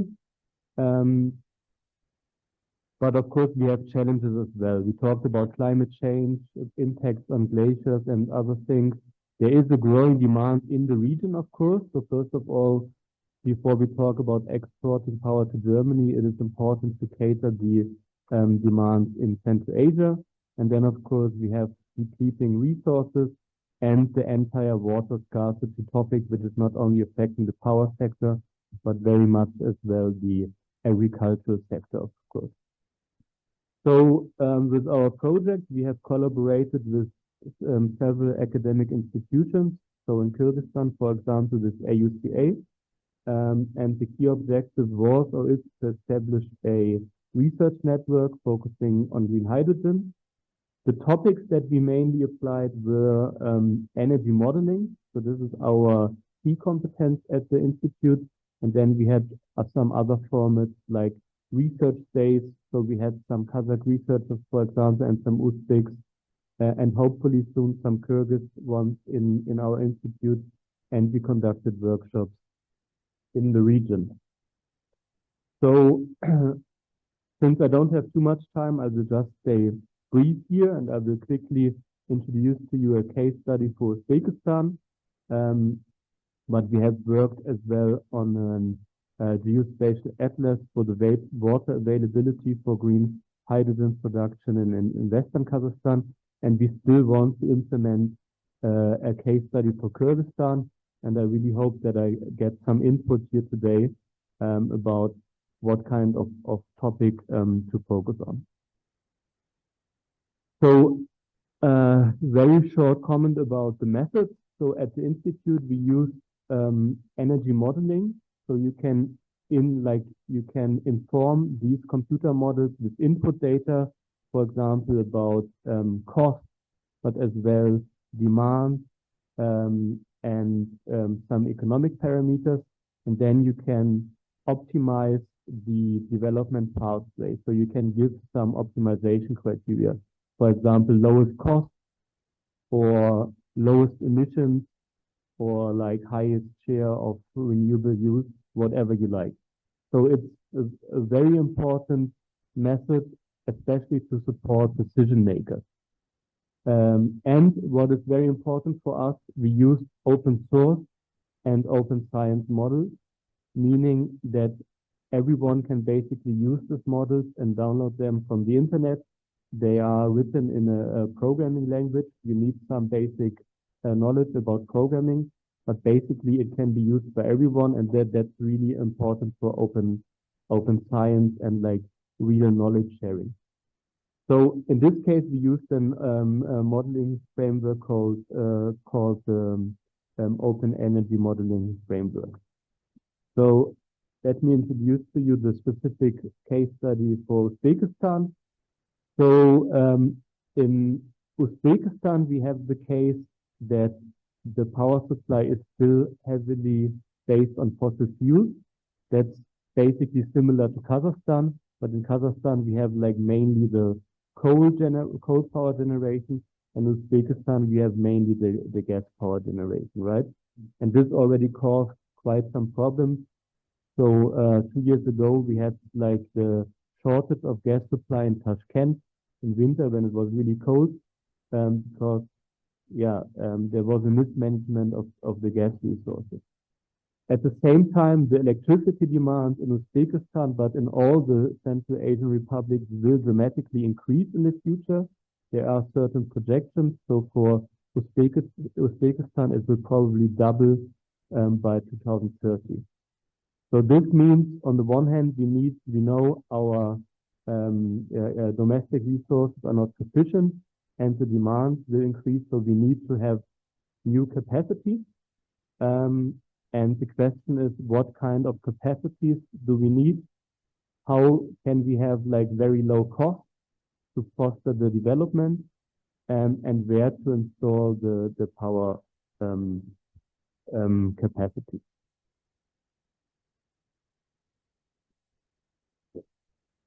Yeah, this is the correct one. So the Uzbek government, they already set a certain policy target that they want to install 7 gigawatts of solar PV and 7 gigawatts of wind. This is what we talked about earlier. But here the question is really like, what is the basis of this decision? Like, is it based on a study? And where to install that? Because if you install all of these capacities in like the most resource-rich regions in the west of Uzbekistan, the problem is that there's really nobody really consuming the power. So we need like a better grid to bring the electricity to Tashkent or like the other industrial regions. So this is one of the main challenges. What we did, we compared 4 scenarios. So first of all, we have the official scenario from the Uzbek government. The second scenario, we have a cost optimization. So we really want to achieve the lowest power cost. In the third scenario, we want to have an RE share of already 80%, and we want to know what kind of capacities these are. And in the last one, we want to simulate a hydrogen export to Germany. So what we did is we consider like an hourly time scale. So for 1 year, we really look into every hour of the day because there's a lot of fluctuation, right? During the evening hours, more power is consumed than during the day. We applied the anticipated demand for 2030, including the power growth, and we considered the existing capacities in Uzbekistan, and for the capacities to be expanded, we considered solar, wind, gas, and coal. And for storage technologies, both battery storage, but as well hydrogen, because this is now becoming more and more like an important technology. So let's quickly have a look on the results. So the best is if you always consider like this line, the LCE, because this is the levelized cost of electricity, and this one, the renewable energy share.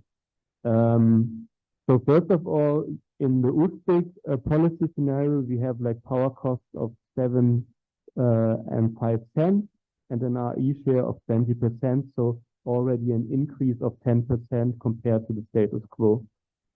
Our cost optimization scenario shows us already that we can achieve lower costs of 6 cents if we invest much more into renewables.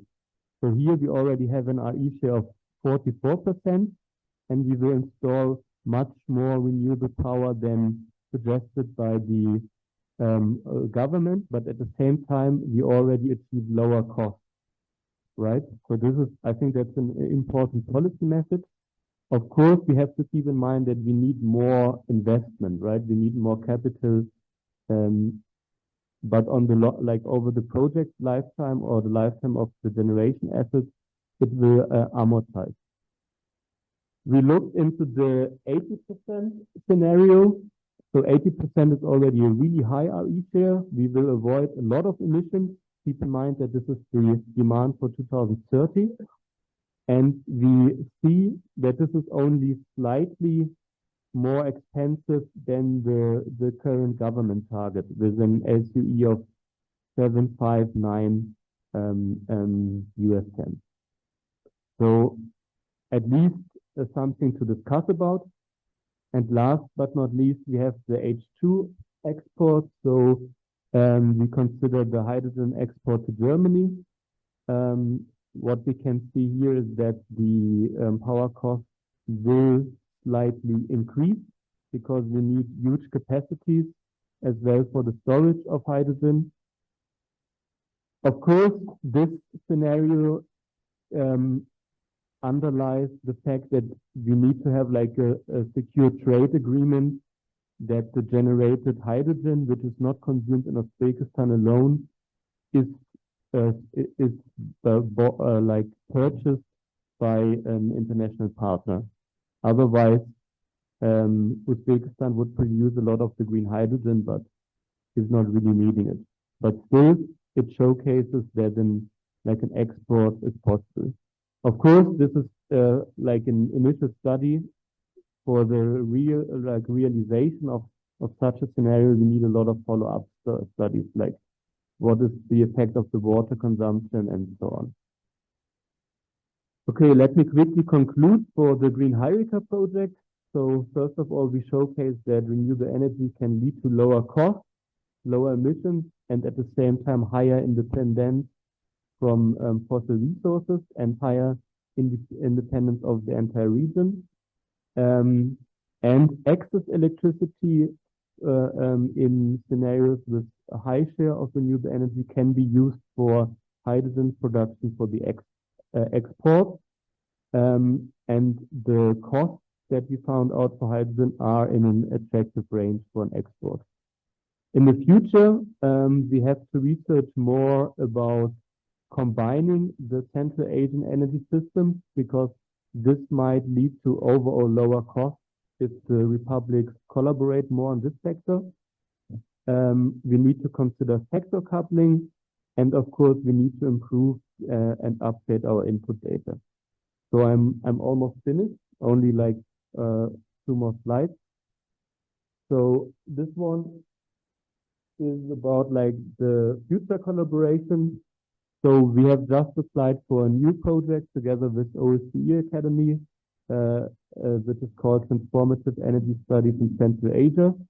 So with this project, we really want to address the lack in expertise in energy modeling, but at the same time, the data transparency. So Raad, you said in your input in the morning that this is really a big issue, and I agree, because for all republics, it's really hard to find reliable data, and even the institutes that are connected to the energy ministries in, like, for example, Nives in Uzbekistan have like a challenging time to get reliable data. So we really need to collaborate more with the governmental institutions to get like the right data.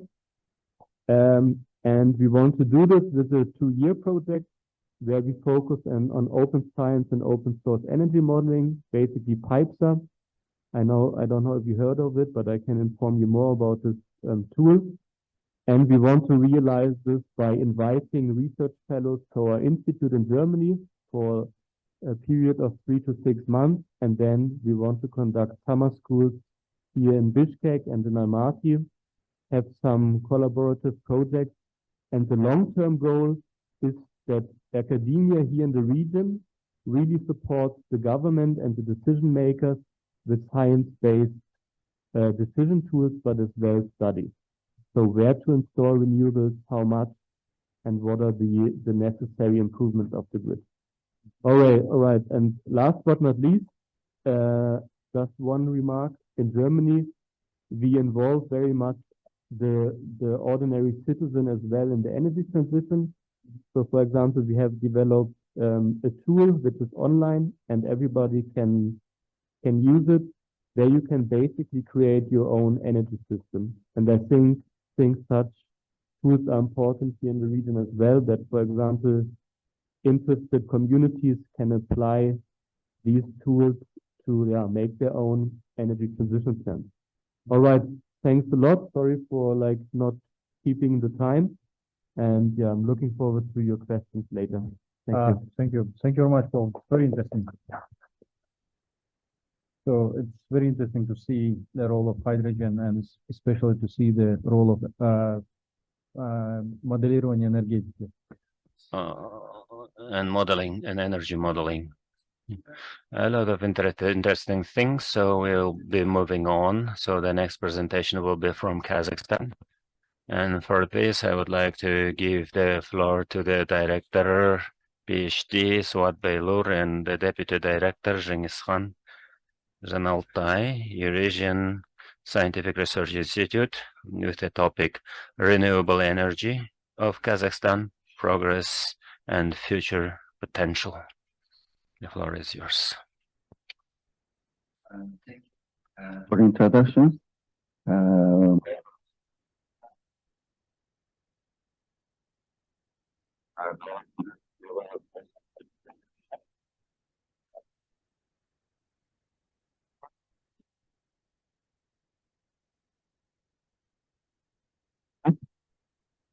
Yes.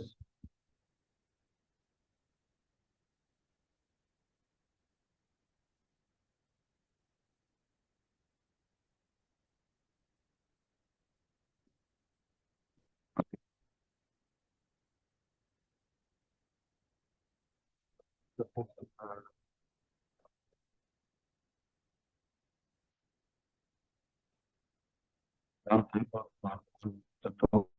the region, in general, and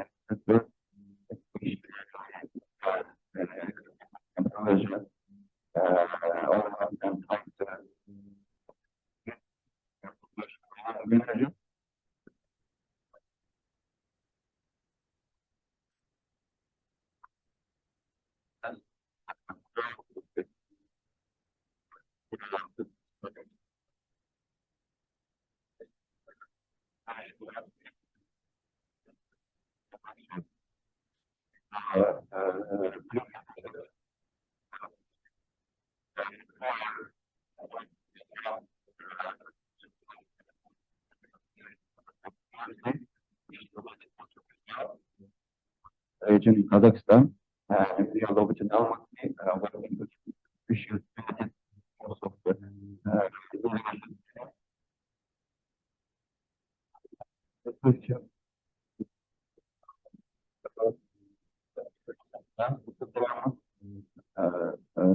snapshots and prospects, most energy capacity and future potential and prospects.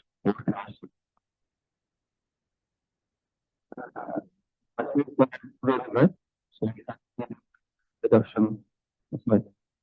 Yes. Okay. As we can see, actually, countries left about 2007, countries, Russia,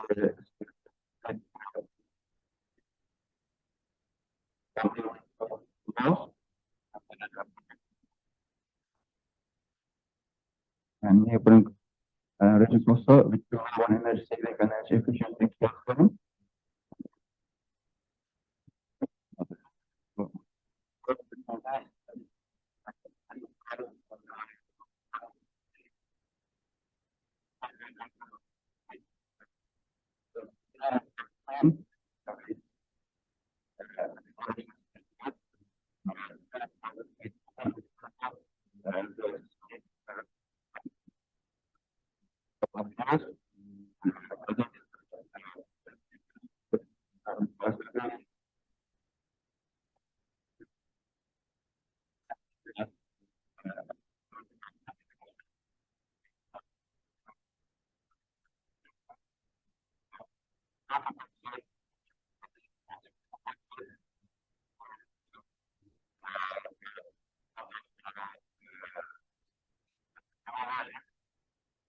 And also the strategy on achieve carbon neutrality by 2060.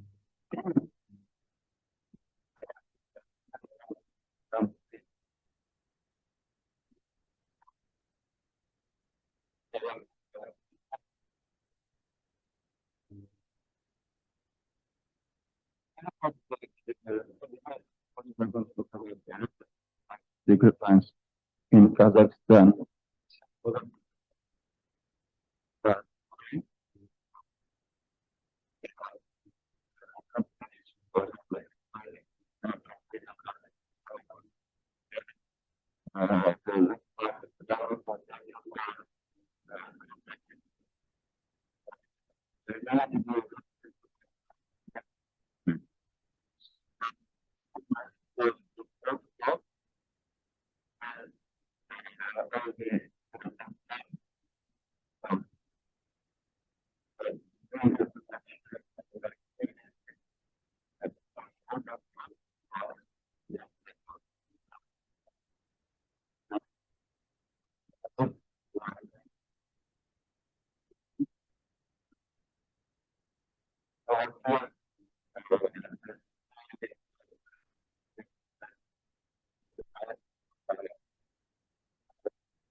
In some operations, it includes 8 to 10, which is like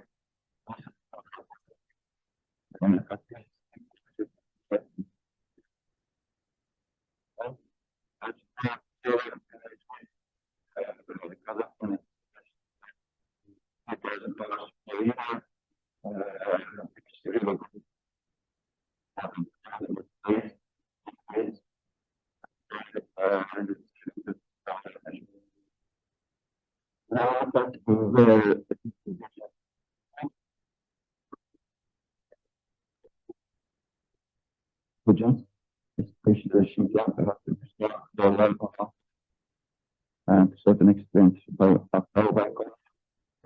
is really good for solar energy. For wind, most of the mountain areas, northern part of Kazakhstan, and areas close to Caspian.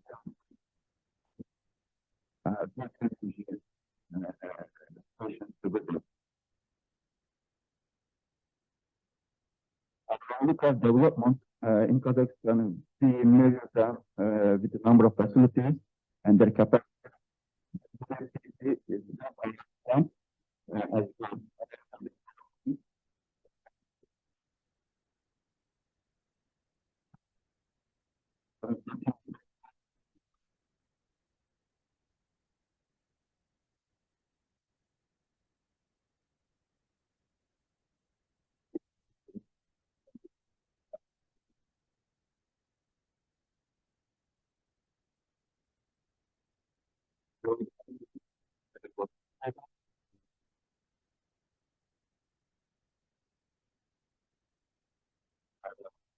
These megawatt and gigawatt powers are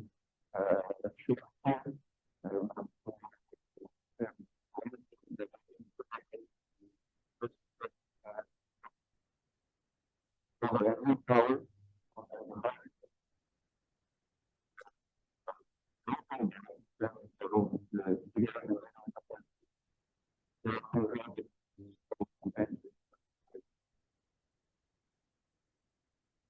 And from 22 to 30, 23,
for the environment, for in general, of course.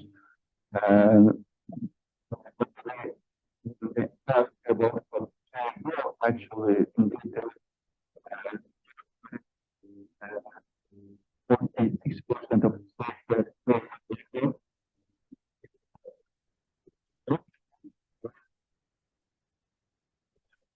so this is just an interesting statistics, but in general, is that not percent of the public supports the development of energy sector in Kazakhstan. And this is the electricity generation in total in Kazakhstan as former presenter said, yes, in Kazakhstan it's coal, yes, it's coal.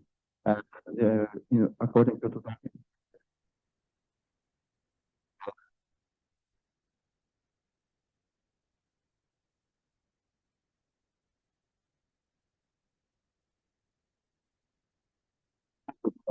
it was around 80, but it's going down.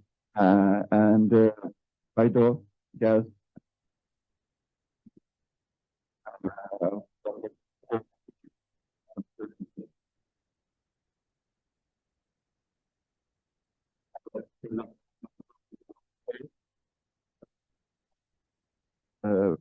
I think several years ago. And as far as now, the highlight was that in 2020 it was 10%,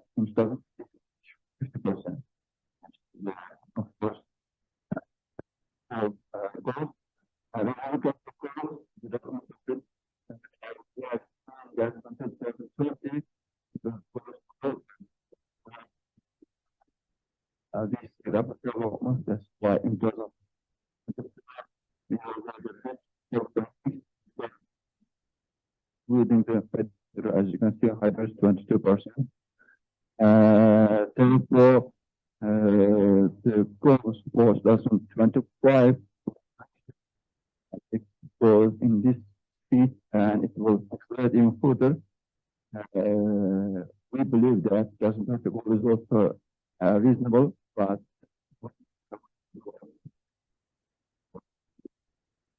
this is another number showing the development in 2014 2023 in terms of the number megawatt, the number of installed capacity. We see the last development. In terms of the factors,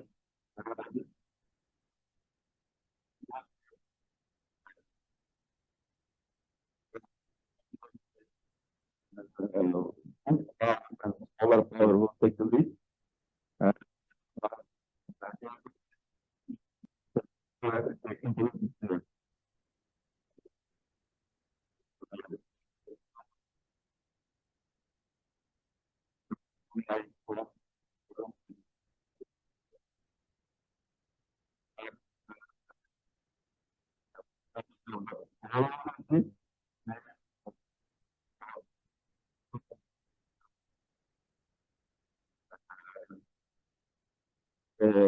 Research on public opinion.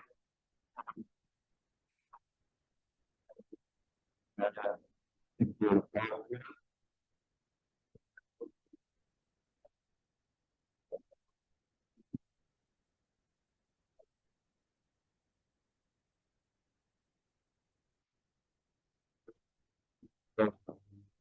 is the interesting statistics over there. The number of hydro will be the existence.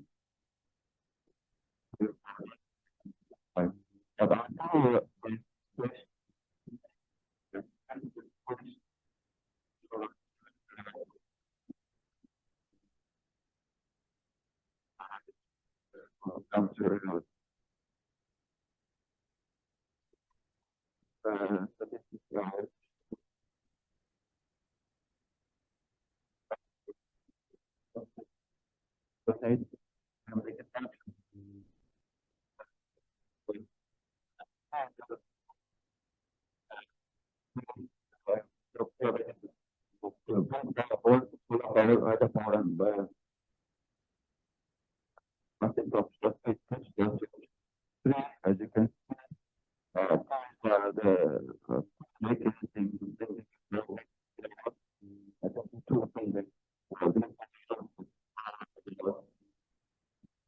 for solar power, it gradually goes down to the 60.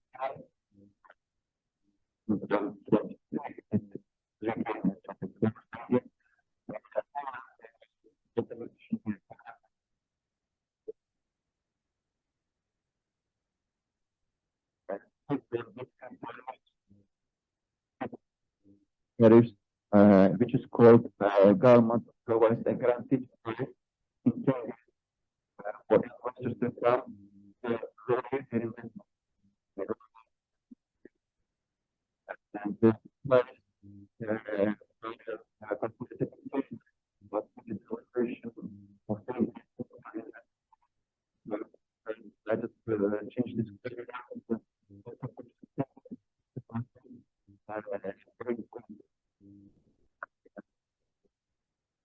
I will look at it. But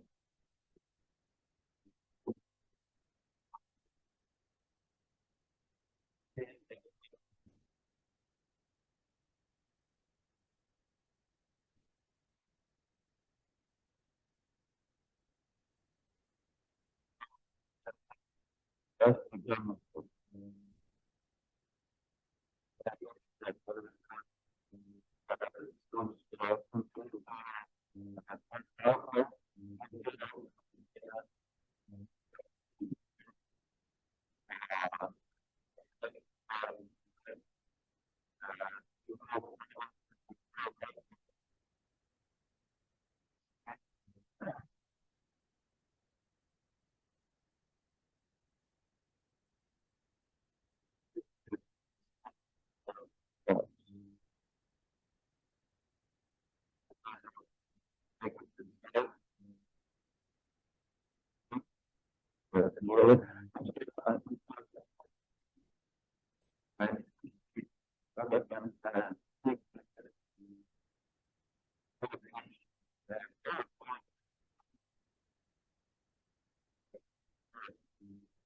These plants, we have here the wind power plants, but in terms of the coal, there's also plans to enrich the capacity of the coal.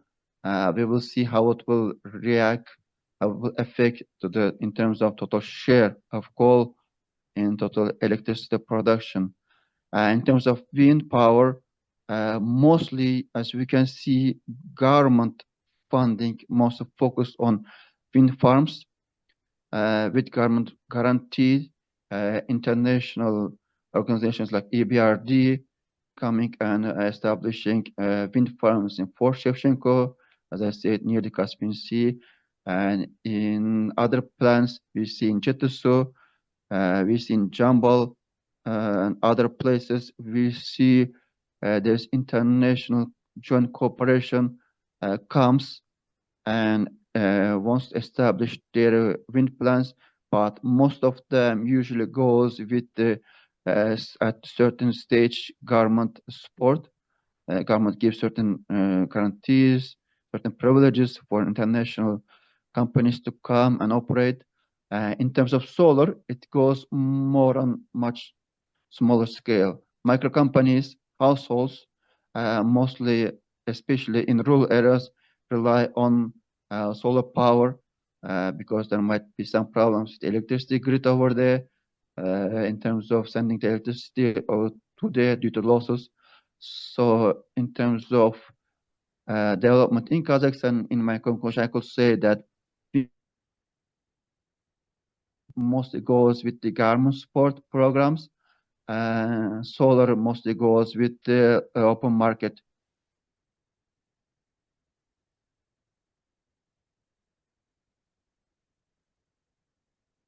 I believe it's optimistic to say that Kazakhstan could reach its 2025 and 2030 goals. However, we see in solar energies sector competing with giants in the sector like China, India, Germany. Product investors is also another problem which government needs to address, I believe. And in general, it will be interesting to see in the next decade how government, Kazakh government will handle raising the development process of renewable energy, at the same time continuing on developing coal and potential nuclear. Thank you for your attention. And if you have any questions, you are welcome. Спасибо большое, доктор Жан Монnet, за очень интересную презентацию по Казахстану. У нас вопросы будут после, сессия будет в 2:15, поэтому, пожалуйста, вопросы или пишите в чат. Следующее, мы дальше идем по региону, и наш... We'll go to the regions, and our next speaker, Luli Didovets, project manager, postdom in Institute on Climate Research, Germany. Global perspective and regional consequences, water resources and extreme climatic phenomena in Central Asia. Dr. Yuli, if you can hear me, the floor is yours.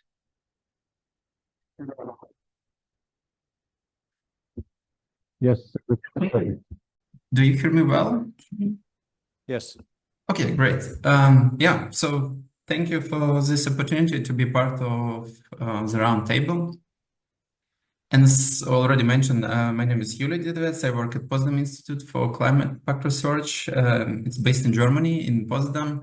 And our institute is mainly focused on climate impact assessment on different and various topics and disciplines. And with this presentation, I'll try to show you some results that we have been obtained for several last years, but also try to give some general overview about the climate change and what we can expect in Central Asia. And to see what we can expect in future, we can see, first of all, we have to check what is going on now.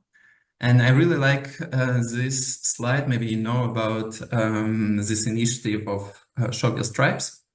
So on the left-hand side picture, you can see the global temperature changes for last 150 years. And each stripe is representing a specific year. And if this year was colder than average, it's marked as blue. And if this year was above average, this year will be marked as red. And as you can see, for last several decades, each year was always above normal, or always hotter than colder.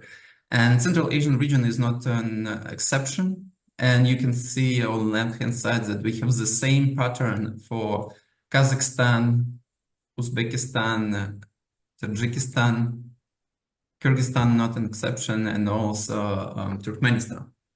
Moreover, if you look on this panel, it shows the ranking of the annual average temperature for the last year, 2023, from observations since 1850.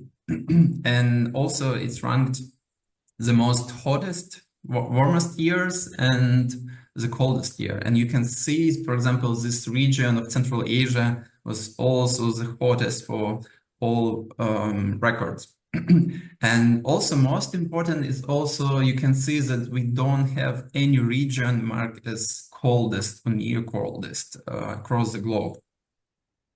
So we have this tendency of continuous warming.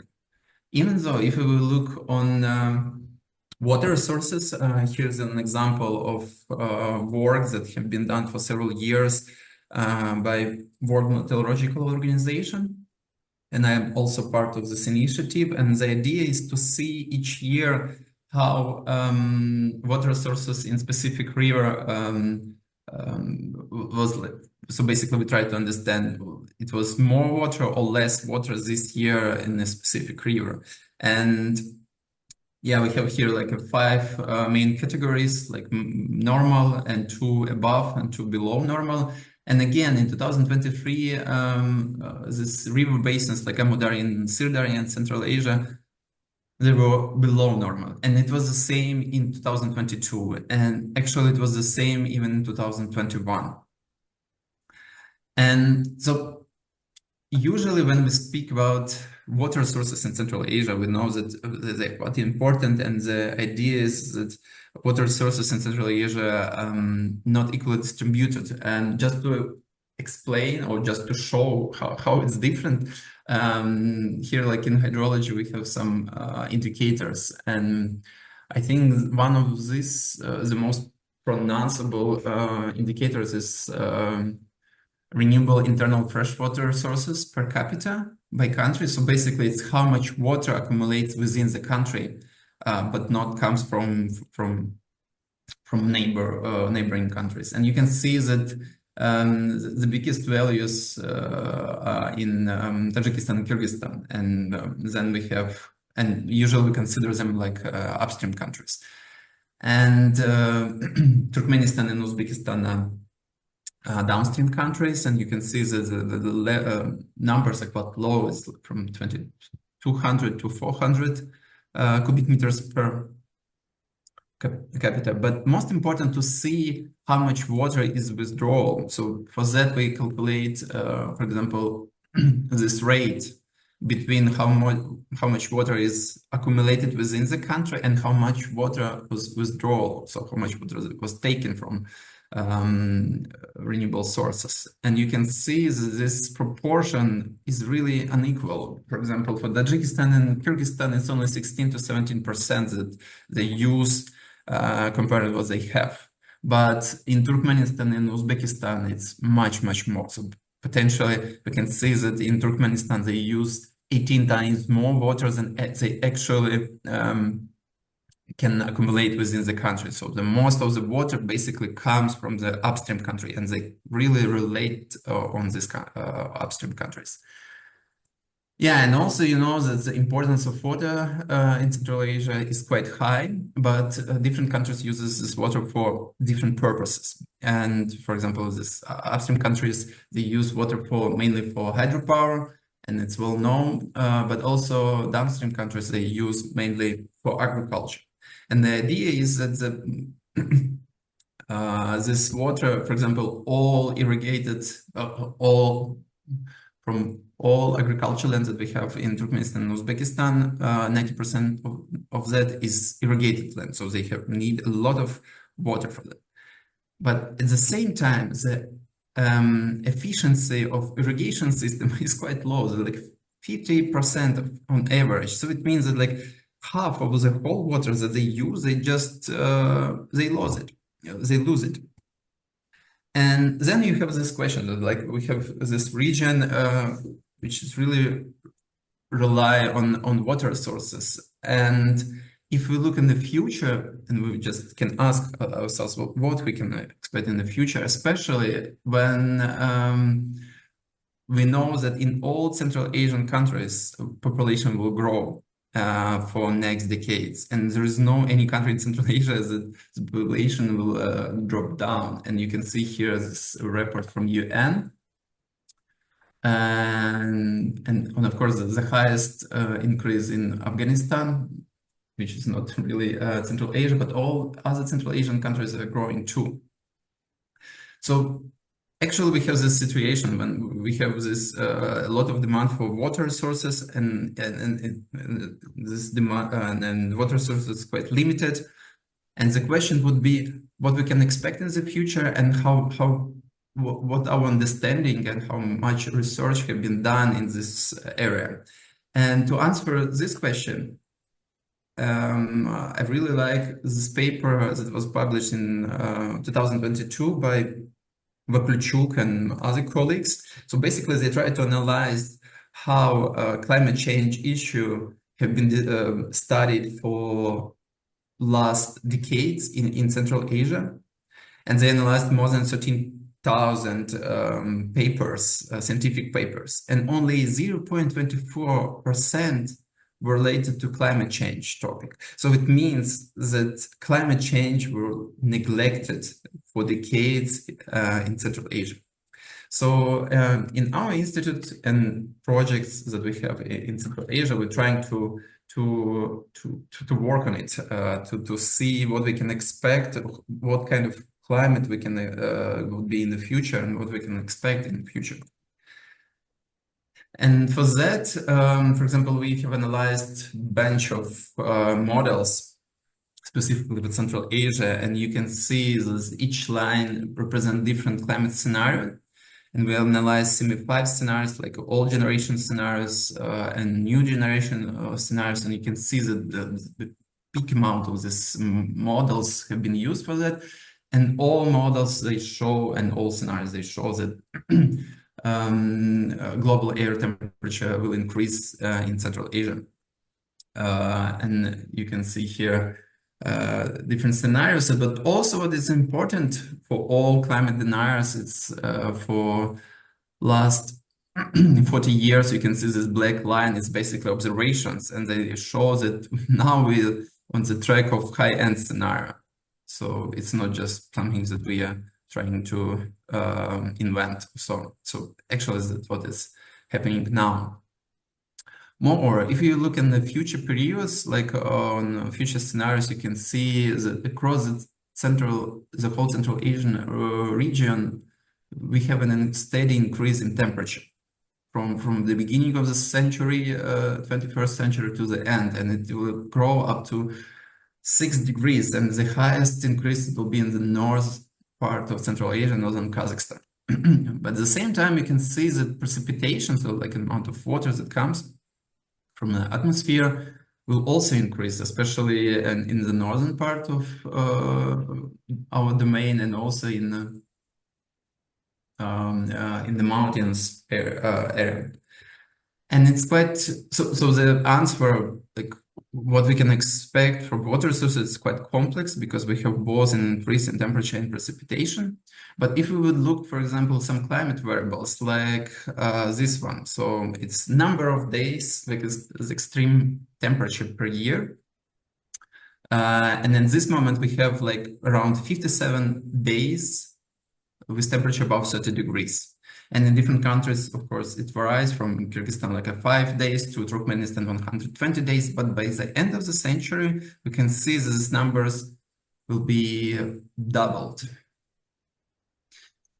Yeah, and in terms of water sources, we did some studies trying to understand what will be with a river discharge, so basically how much water will be in specific river. And for that, we analyzed, we use different models and analyze different climate scenarios and to see what will be next generation or next decades for 8 or even 12 river basins in different regions of Central Asia.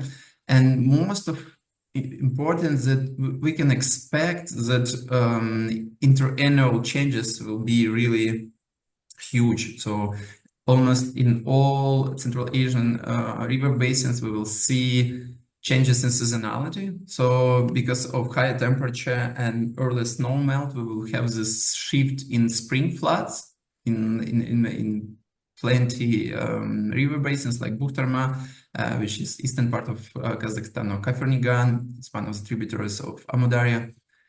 But for example, in southern part of Central Asian basin, we can see that river discharge will decrease in all months. But at the same time, for example, in the northern part of Kazakhstan, we can expect that it will increase. Moreover, if you look on snow accumulation, because snow plays the dominant role in formation of water sources in Central Asia, amount of snow will decrease over the years to the end of the century. You can see it on the left-hand side plot. And on the right-hand side plot, you can see this distribution of river discharge among months, and you can see that like this peak of spring flood peak will be moved to early dates, from late spring to early spring. Also, another example could be how we can feel that climate change already is happening now. And if you probably know, this year in the northern Kazakhstan was a huge flood, and almost 100,000 people have been evacuated due to this heavy flood. and you can basically ask if it's part of climate change or not. And to answer this question is you need really to do a lot of investigation, but I will show you some examples that we already published before this flood, and actually we saw this tendency. So for example, as I showed you before, this paper was published in 2021, and we also investigated one of the northern part of Kazakhstan is Jabai River. It's a tributary of Ishim River. And you can see that blue line indicates what will be in future. And all our projections show that in future we would have this spring flood is much higher.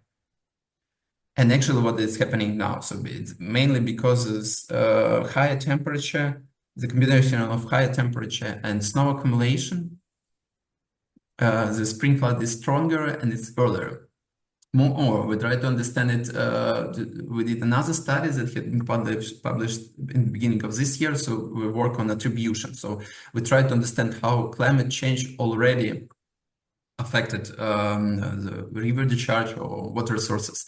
And we also found that in all Central Asian in all northern Central Asian river basins, it's already more water than it was before. And another example is how, for example, extreme precipitation was already changed over decades. And you can see that it's this plot shows that extreme precipitation will increase again in northern part of Kazakhstan and also in western part of Kazakhstan. But also we have the same tendency in the mountains regions. of Central Asia. It's here you can see this blue rectangle. So basically, just to make this conclusion, we can expect that in future it will be hotter temperature, but with the hotter temperature we have also higher precipitation. But this precipitation, the distribution of this precipitation will be not equal, and in some areas like in Turkmenistan it will be less rain, but in some areas it will be more, and it also affect the water sources, and it's affected unequally. So we can expect more floods and more droughts at the same time, but the location or occurrence of these extreme events will be different, and so we have more floods in the northern part of Central Asia, but more droughts in the southern part of Central Asia. Yeah, and with this I will finish. So in case you have any questions, I will be glad to answer them. Thank you very much, Yuli. Thank you very much for very interesting presentation. I think that there are many questions, but we'll have question sessions after one more presentation. So let me invite Talant Sultanov, советник глобальное партнерство по цифровой инклюзии, соучредитель кыргызского отделения интернет-сообщества. И тема презентации «От гор к данным. Доступные метеостанции для сложных условий Кыргызстана». Талант, пожалуйста. Спасибо большое, Рахат. Я приготовил слайды на английском. Если можно на английском, да, наверное? Yeah, okay. Thanks so much, Rahat. I think my presentation is a good logical continuation of the previous presentation that Yuli presented. And we'd like to show you the results of the research project that we did in Kyrgyzstan using new technologies, IoT, it's Internet of Things devices, and LoRaWAN technology, it's a long-range communication technology that allows you to send signals long distance. And we did this project together with partners in ICTP, International Center for Theoretical Physics in Trieste, as well as scientific community here in Kyrgyzstan and government agencies. So which one do I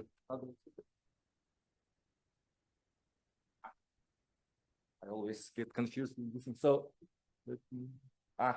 and before we move on to the actual slides, I have a few quiz questions for you guys here and online. Who invented algorithm? Maybe you know. It's the hint is it's all related to Central Asia. Second, where is the longest line of sight? Line of sight is, for example, where you stand somewhere and then where you can see the furthest in the world. Maybe Mount Everest, would you think? Yeah, something like that. Third, who in the 11th century calculated the size of Earth and predicted the existence of Americas living in Central Asia? Okay, thank you. I'll be a little bit slower. Okay, so anybody in the chat?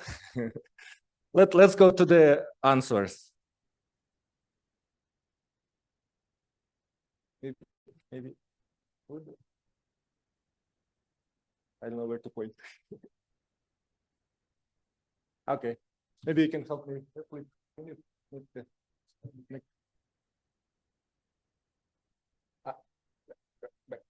back, please. So Muhammad al-Khwarizmi, he lived in Central Asia, in the area of Khwarezm, and you can see the RLC, which used to be a big sea, and it actually used to be called Lake of Khwarezm, and he invented algorithm, so it actually comes from his name.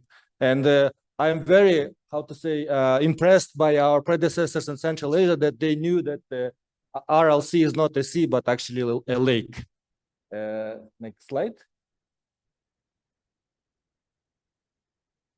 The longest line of sight in the world is not actually in Mount Everest, because near Mount Everest there are other mountain peaks very high, so you can't see really far. But it's actually in Kyrgyzstan, and the peak is called Peak Dankova. And then you have desert in China, and then mountains again. And that's why you can see from Peak Dankova into China to the mountain called Hindu Tak, and it's over 500 kilometers away. Why is this information relevant for my presentation? When we learned this fact, we wanted to try to see how far can we send a signal, and we work at the Internet Society Kyrgyz chapter, and we learned that scientists at ICTP in Trieste, they have the world records on sending signals the longest using Wi-Fi technologies. So current world record is about 400 plus kilometers, and we are now trying to beat that record, and together with our colleagues, perhaps we can send a signal from Peak Dankova to the Hindu Tak mountains. And so if you have any colleagues in China who are interested in doing this, we'd be very much interested in establishing collaboration. And how do I know all these interesting facts? Many of them come from the book by Dr. Fred Starr.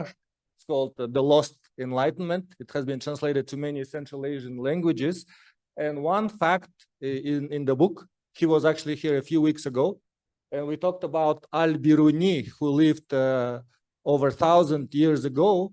And what he did is actually he climbed the mountains in Central Asia, again, the importance of mountains, and using trigonometry and geometry, he calculated the size of the Earth very precisely. So he was kind of off by the actual size, maybe by less than 1%.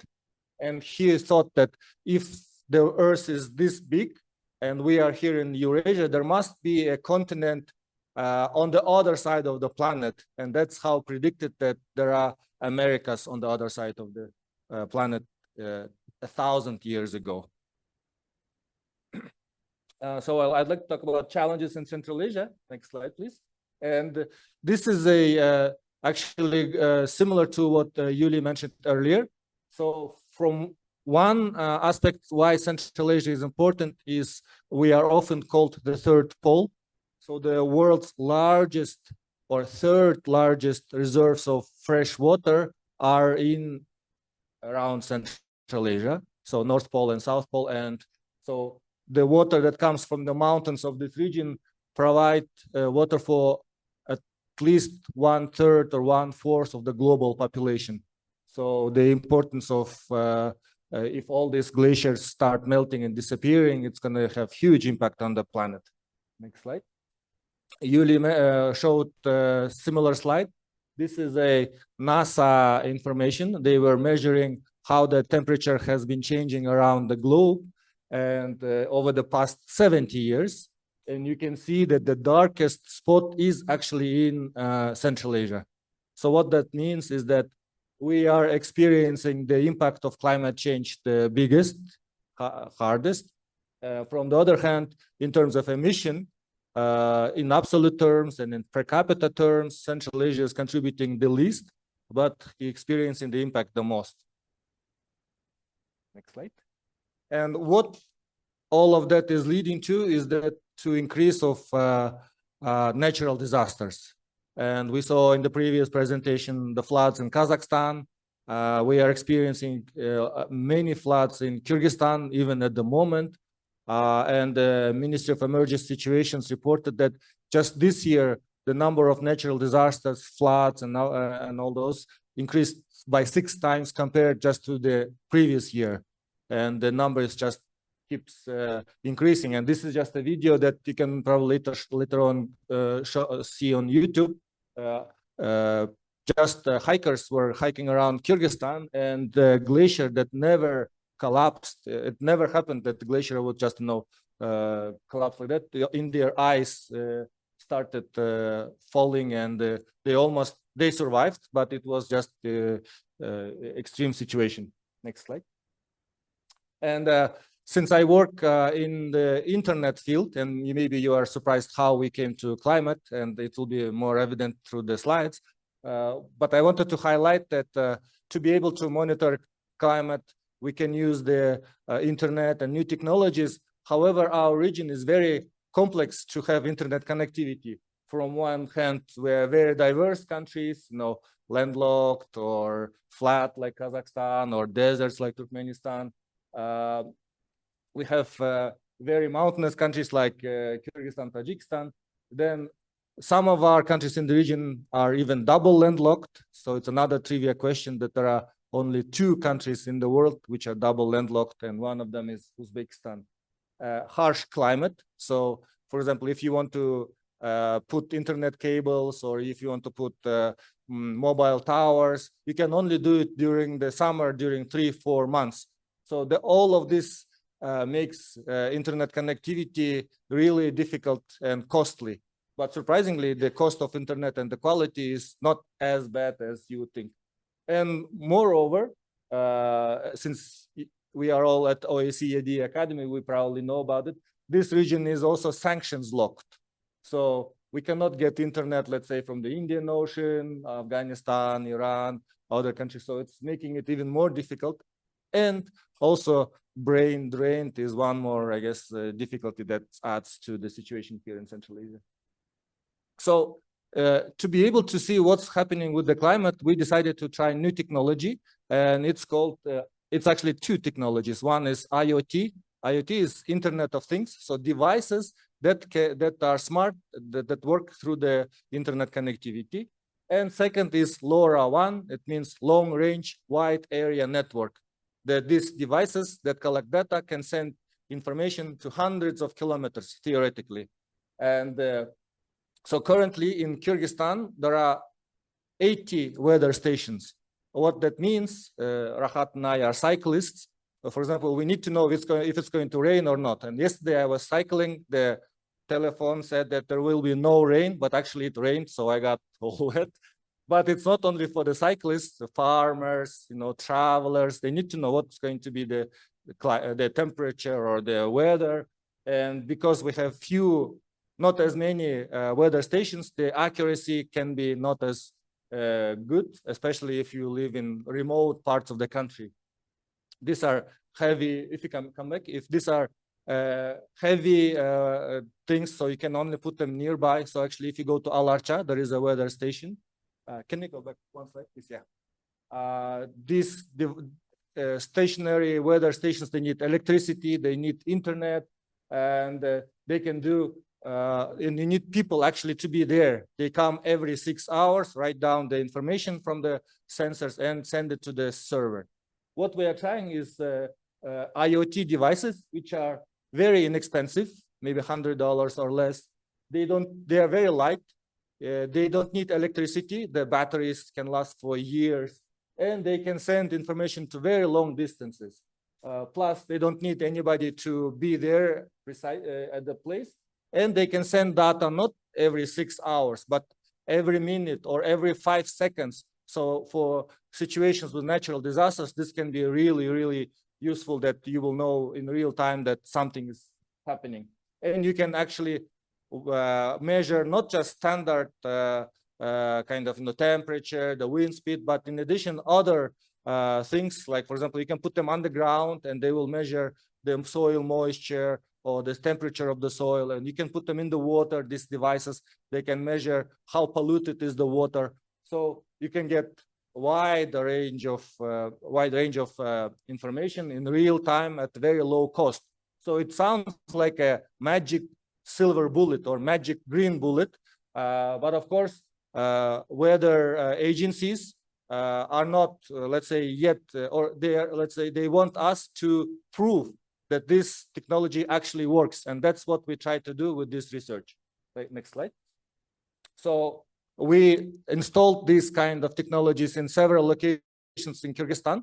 A few of them are very close to Bishkek. If you have time, you can go to Baytik weather station. We installed a set there just to make sure that the data from these new devices corresponds to the data collected by regular weather stations. Next slide. So this is actually Baytik weather station, and our colleagues from Italy flew in to Kyrgyzstan, and as usual, there is just one person working and many people just standing around and watching. And in this case is our partner, Hermano. He's our very senior partner, has done this kind of work in Africa and Latin America and Asia. And we are very lucky that we are doing this kind of work in landlocked mountainous countries like Kyrgyzstan. Next slide. So in addition to just climate data, we are also trying to measure landslides. So we are putting sensors under the ground, and there is actually a landslide place near Bishkek called Tatır. We are testing it there. Next slide. We're also trying to forecast floods. So if you go to Isikul, between Isikul and Kemin, there are no weather stations. There is a weather station in Isikul, there is a weather station in Kemin, but what's happening in Bom was always kind of mystery. So the Ministry of Emergency Situations asked us, can we install weather stations inside Bom? So we have 2 sets there. And now we are able to monitor what's happening in Bom, and Ministry of Emergency Situations watching this data already is taking kind of actions in advance to be able to forecast floods. Next slide. One more kind of use of these devices is measuring the mountain lakes. So the Ministry of Emergency Situations says that in Kyrgyzstan in the past there were maybe a handful mountain lakes, but now because of glacier melting there are hundreds and thousands of new lakes. Some of them are located near very populated areas like Bishkek. So if a mountain lake bursts, it can be really dangerous. And actually, if you go to the river nearby, in the canal, you can see that it's full of water. So we are trying to install sensors in these mountains. They're very high, so you need to get there and measure the climate there. Next slide. And one more use is wildlife monitoring. Central Asia is home for snow leopards, for yaks, and we are thinking that these kinds of IoT devices can help us monitor wildlife and collect information in real time. Next slide. And this is how all of this data is being visualized. So you can actually see all of it in real time through your smartphone. The temperature, the wind speed, solar radiation. Actually, this is also very important if you are trying to build a wind power plant or solar power plant, to know how much wind is there in that location. You can put these cheap devices and soon you will have the information. And this information is also very useful for local communities. So farmers on their smartphones will be able to know what are the conditions in their location. Is it time to bring water to the field? Is it time to do some kind of work? So this is how it's going to be visualized. Next slide. And the architecture is just the technical part is very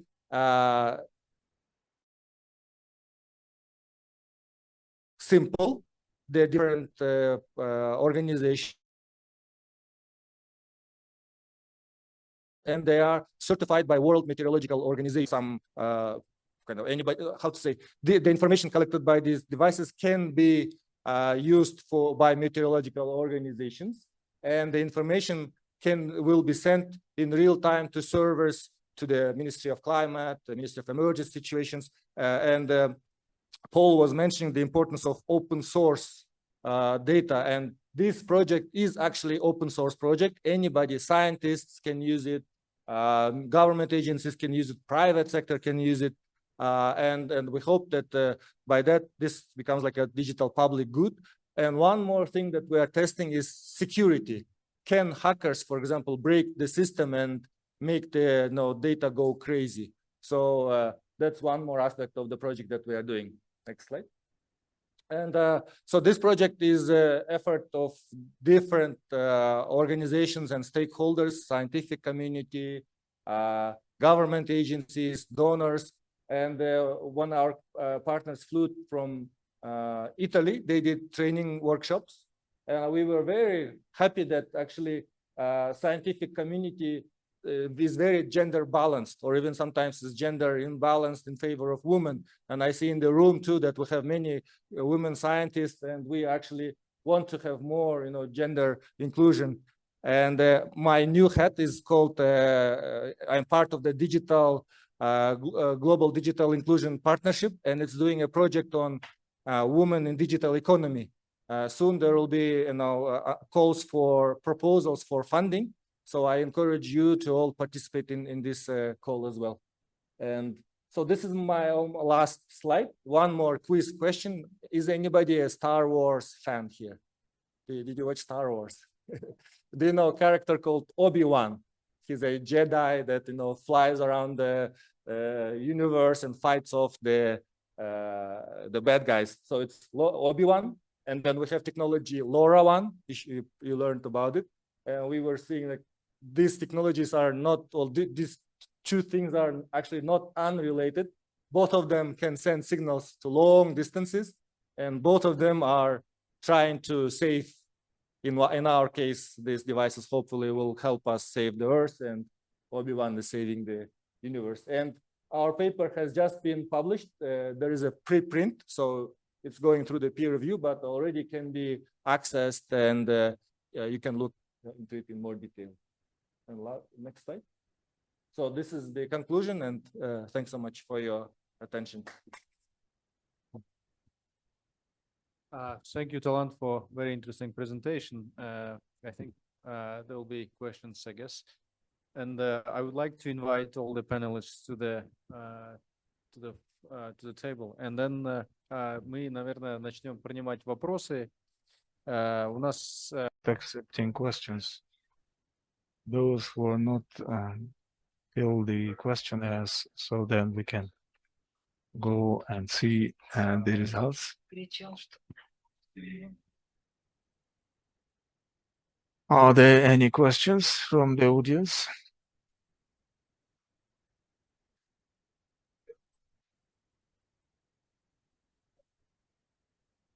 Ekena Robodin from Berlin. Are there any standards for these meteorological stations? Maybe this question to Talant, yes.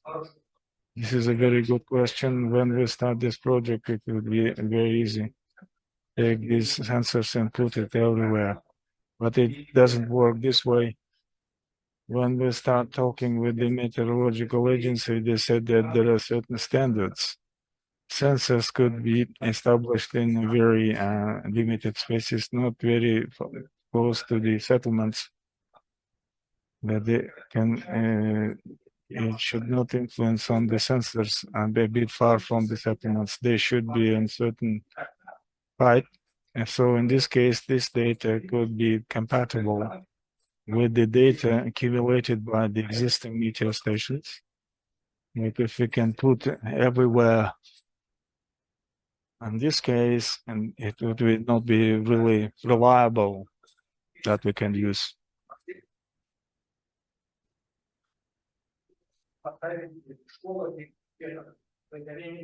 And we would like to scale up and to put these sensors in schools and in the universities to study the way how it works.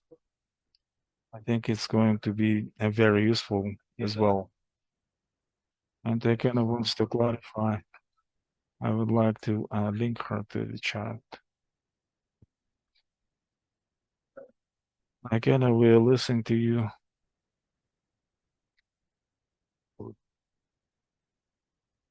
Can you hear me?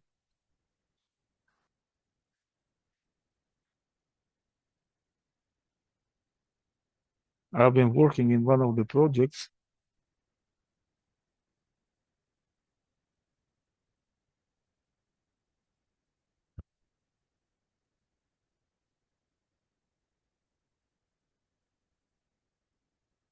That was the meteor station.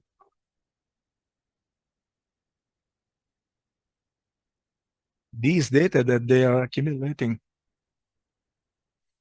how they can bring the benefits and how they are used practically. Thank you. Maybe you can answer to this question.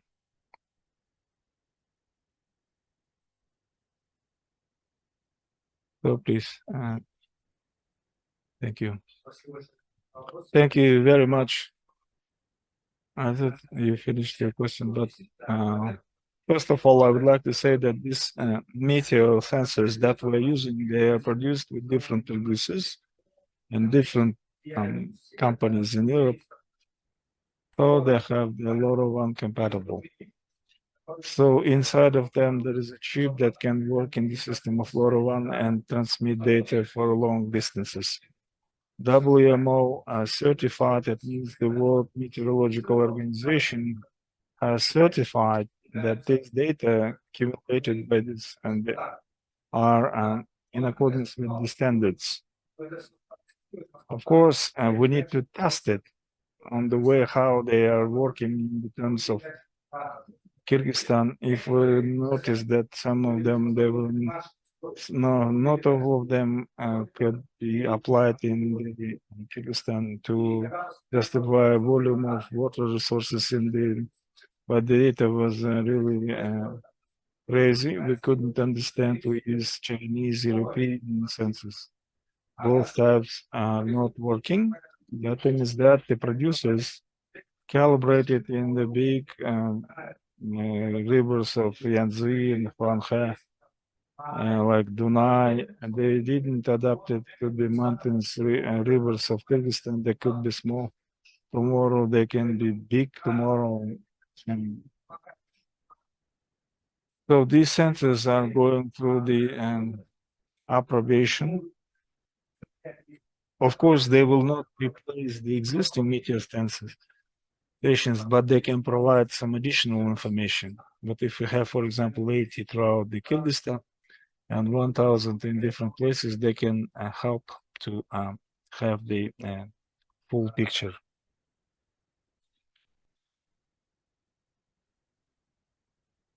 So we have a question.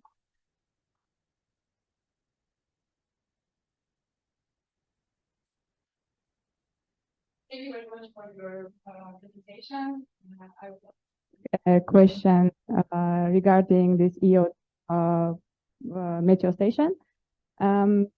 So have you ever did you check the accuracy between, for example, satellite data with meteo station that you have just explained us? Because usually, for example, we want to download data from satellite data. The resolutions is quite different, and it's not possible to download get the correct climate variables.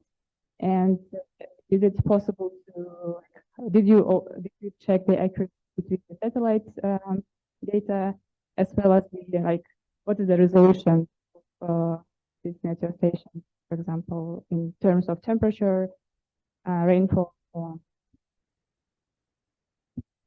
Thanks so much. Very good question. We have not, but we will. So the satellite information is something that we want to do in the next stage to be able to compare. But what we did do is compare the data from these IoT devices with the data that has been collected by the meteorological stations in Kyrgyzstan. And that would show that there is a very high level, how would you say, scientific correlation. I'm not a scientist, so I have to present. So, but yes, the data from these devices actually show that it matches the data, not 100%, but is very high, like I think 95 or something percent. So it's already. So do you think this IoT can substitute the satellite data or meteo station? It will work in combination. Okay. So it will be satellite data from the big weather stations that exist, plus data from IoT devices, and you will have more complete picture. Okay. Yeah. And also one more question: what is the coverage? What is the distance? Like for example, in satellite data, you can have like 25 kilometers or like 5 kilometers. But in terms of this very good meteo station, how much the distance? Like as you said, like it's like 80 euros or like the price you mentioned, and it's like it's quite expensive to install, and not every people can install, but maybe help of the government or the organization. But just I was wondering how is the like the resolution? How much should how much meteo station should be in Kyrgyzstan, for example? Thousands.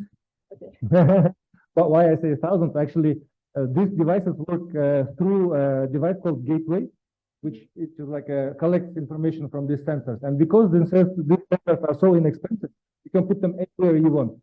If you, for example, a farmer that farms trout, you can put your sensors into the water where your trout is growing, and understand if you need to put more food or less food. So these are just some of the applications, and the more sensors you put, the more kind of data you will collect. One issue with these sensors is that they need line of sight. So theoretically, you can, if you get to the peak Dankova, you can send the signal from this device to China, to like 500 kilometers. But in the conditions of mountains of Kyrgyzstan, there are mountains and the line of sight is maybe just 3 kilometers. So then it means that every 3 kilometers you will need to put your gateways, your sensors, and that's how it's going to work. Okay, thank you very much. I want просто вопрос follow-up к этому. Как часто необходимо калибровать станцию? How often the calibration is needed? This is a very interesting question. 1 year we're using these sensors and see the way how of them these sensors are working, and to find out the way how they are working. But some of these sensors, they require purification. There might be some sensors which is measuring the solar radiation, or if it is maybe dirty. So then in this case, accuracy of the data will not be well. It is important to observe and monitor the conditions of those sensors. You said that you're using those sensors that are not adapted to our rivers. But as far as I understand, you're buying the foreign sensors. Just recently, I was talking with, we have a director. They are producing some sensors, which is adapted to our speed of water. And they said that this sensor that are produced by our specialists, even cheaper than our foreign one. Why don't you turn to this? It is already adapted. The question, why you are buying abroad? A very good question. Why Rahant is organizing to share with the experience and to find partners. We would be very pleased to collaborate with the state agencies. As for the data, the sensors that we're using, they have the peculiarity LoRa1. Inside of them, there is a chip that can allow us to communicate on a long distances. So this is one of the peculiarity. As far as I understand, there is an ongoing digitalization. They're looking on the server and reading. This is my vision. Maybe you have to meet and exchange of information. So this institute is not very far from this place. And second point that I would like to mention, there is an ongoing, for example, the permission of the small hydropower stations. So there is a going process, how you can make the measures, the water flows, how you can identify with you put a couple of small hydropower stations. Sometimes I think it is actually they can be regulated. All the rivers, can we do that? And the level of the groundwater is reduced significantly. And on the state level, we allow to make the wells, the number of wells, how they are regulated. I was discussing this point as a journalist with some of the representatives and experts. They think that we have the water horizon is fall down and it's very dangerous to use it. But they settle these matters through the wells. If we have this kind of sensors and devices that can identify the level of the groundwaters, to see from the scientifically validated approach and how we can use this water. Can you comment on this? Can we use the small hydropower stations? I think we can give you this information on the small hydropower stations because we need more measurements for the decades to understand what would be the water flows in the rivers. But our project is for 1 year. If we'll have more sensors in different regions of the country, we can identify, for example, on the thawing of glaciers, and to which extent it can influence on the water flows in the rivers, and it can help us to make some conclusions. I think that we have other technologies where water is accumulated. I will just your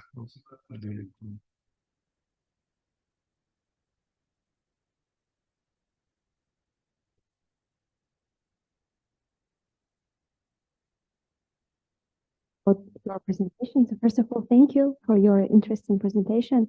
My question is about your cost-benefit analysis. What kind of method did you use for calculation the cost of your technology that you presented? Are you referring to LCOE?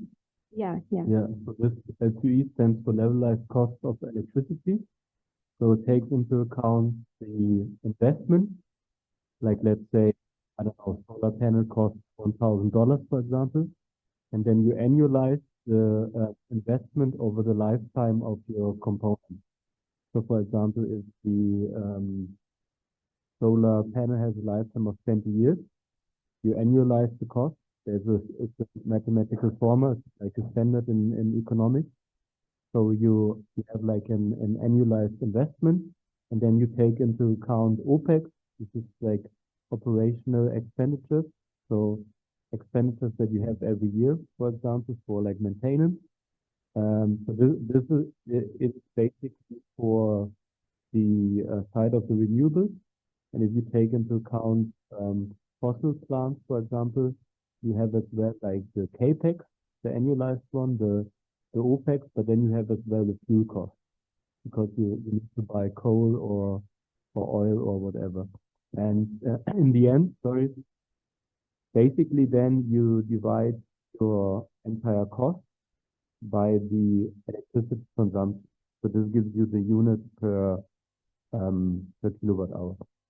So you also include human resources as well in this cost, yeah? In operations. Human resources? Yeah. No, like in the numbers that I've showed, this is purely technical. Oh, okay. So like this, what you're referring to is then more like I would say like a business model, because then you take into account as well. You have staff, of course, that runs the plant.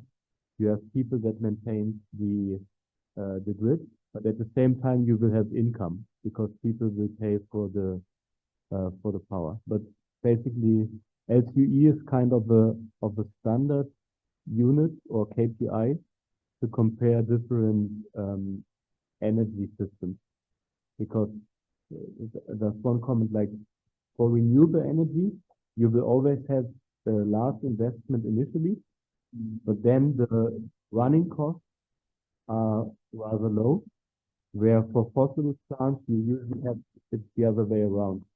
The initial investments are lower, but the operational costs like sum up over the lifetime. Thank you. Спасибо. Да, сначала девушка, а потом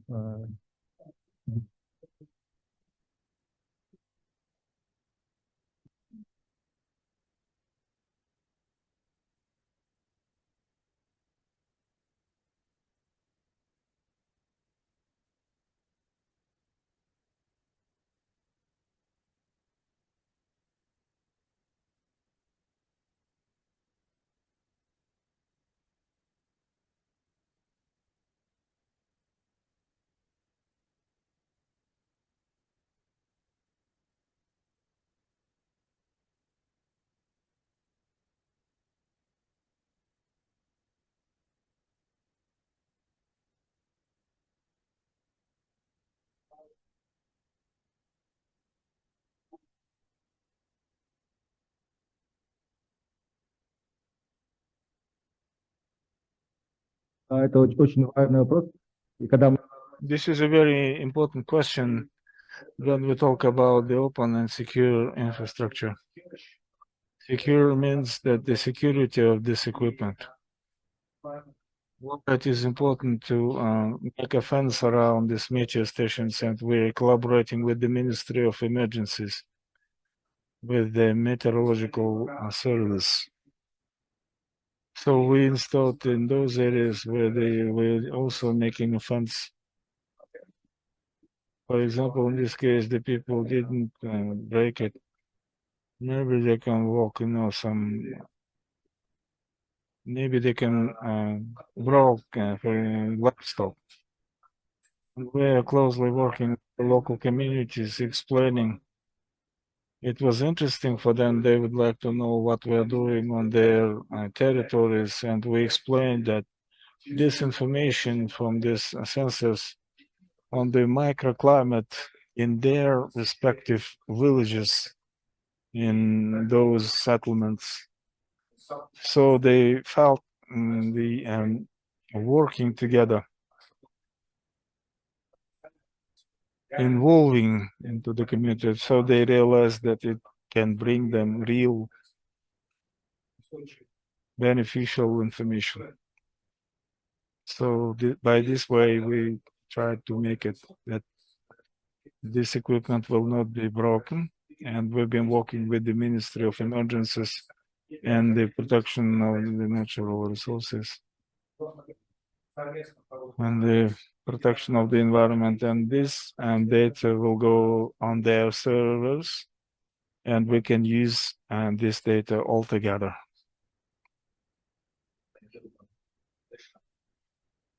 About presentation concerning this different scenarios of cost calculation, right? You provided for Uzbekistan. Can you please explain why you selected renewable energy at 80% of target? So what's the logic? Is it one of the scenarios, or it's like capacity to which Uzbekistan is going to achieve? So my question is that about methodology. Thank you. Yeah, so thanks for the question. Actually, the 80% is not based on a specific policy. So in the end, we as a team of researchers decided on it. So we could have decided on 75% or 90%. It's just so usually in renewable energy systems you have certain steps. So for example, like a share of 40%, so up to a share of 40%, you can usually integrate renewables without a lot of storage. It depends a little bit on what is the shape of your load profile, and then you have the renewables available. But up to this share, usually you don't require a lot of storage. It's important because storage will increase the overall cost. And then you would have you need to include storage, of course, because you have to store some of the renewable power and then discharge it when you need it, for example, in the evening or during the night.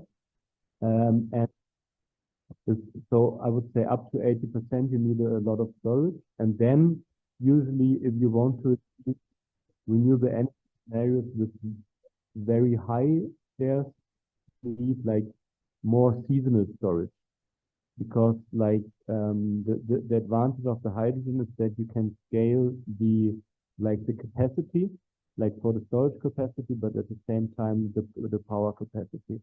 So for achieving let's say 100% renewable energy supply, you always have the challenge that you will have one day in the year where you have a high demand, but the renewable generation is very low because it's a rainy day and less wind. So then for this one day you really need a huge amount of energy storage, which you will not utilize the rest of the year, which of course is a challenge for the economy. But to make it short, 80% is rather aspirational target to study how it would look like. Okay, thank you. And the one follow-up question. So which kind of energy source in this simulation is prevalent? Solar, wind, hydro? I mean, when you iterated this, right? over time? I mean, in your analysis, or it's like equally distributed by type of sources? Usually it's like if you have, so initially it favors a lot of wind capacity because on the one hand it's a mature technology and the like costs are rather low, and you have some of the generation during the night as well. So up to like, let's say between 20 to 60% renewable energy share. And then we observed that afterwards, like there's a massive extension of like solar PV. But overall, I would say it's like a equal mix between solar and wind. And just wanted to comment that for the like the Uzbekistan case study, we have not considered hydropower as a renewable power that you can expand. We just consider the hydropower that is in place. And the reason is because we learned today about all the water issues, so it's too uncertain. Thank you, Paul. I think if you want to ask your question to Cengiz. Yeah. Thanks. So yeah, my question is to Cengiz. I hope he can hear. Yes, he's online. Perfect. So first of all, I can hear. Perfect. Yeah, thank you for the interesting presentation about Kazakhstan. At the same time, I found it quite alarming, especially the one slide that you showed us with the annual capacity increase, where it was clear that there's like actually a massive expansion of thermal plants. So I assume that this is basically coal. So my question is what is your opinion on that? So do you need that this coal expansion is necessary? And so the first question, and second question is I understand that the coal mining sector is like quite an important sector in Kazakhstan, and quite some people are employed around like this mining area, Karaganda and elsewhere. But how would you address policymakers for alternative pathways, probably? So maybe let's start with your input on if the thermal expansion is necessary. Well, problem not so necessary, but economic benefits of the cost.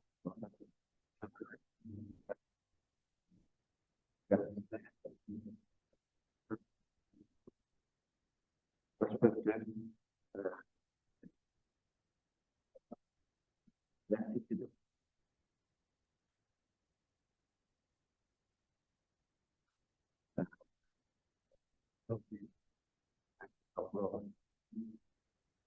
Before they were saying that the protection is like percent or distance from the coal, but at the same time, as I showed, from 7 to 8 times, but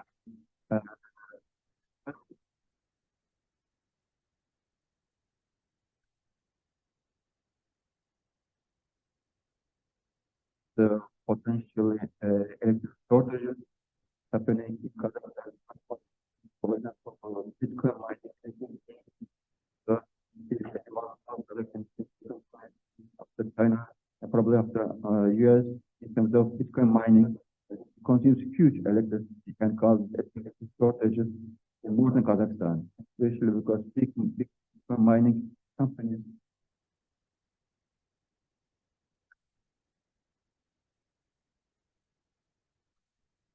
extra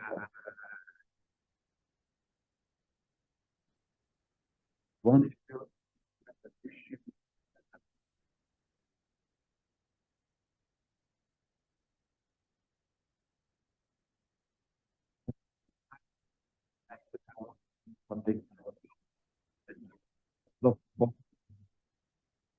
until they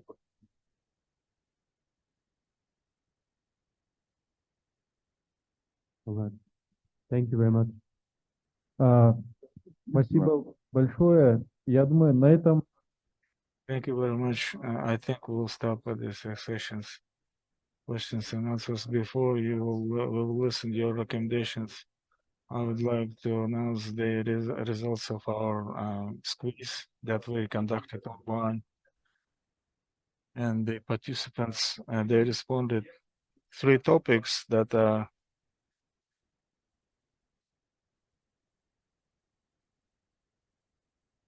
the water resources, adaptation to the climate change, and the food security and agriculture. As for the 3 main barriers for science in the field of climate change is the lack of the infrastructure, the presence of the human resources and the institutions, and access to data, which was mentioned by the participants. And the third problem is the lack of funding and how these problems could be settled. The first recommendation was the most popular, trainings and capacity building of the researchers in the region, conducting different trainings. And second, in the mutual researches with international partners. And the third one, the increase of funding. As for the regional initiatives, the most popular is the conducting the regional conferences on climate change in the region. This is the call to all international donors and the R&D institutions. If they will conduct the scientific institution and to conduct this type of things in Central Asia, there is a demand for that. And also preparation of mutual reports with participation with the think tank members and the scientific circles of Central Asia. And we will distribution of the outcomes, and we will discuss with the authors and conduct different researches and studies on the role of women in climate change, on the city planning and the management over the wastes. So these are the outcomes and the results of our quiz. So now the open microphone, if you like to share with your comments and recommendations, please. The floor is open. Thank you. From Poland. I'm dealing for a long period of time with the peace building and conflictology in Fergana Valley. One of the key issues and the consequences that can relate to the climate change is the security and the issue of peace and access to the resources in Central Asia. I think that in future it's important to include this topic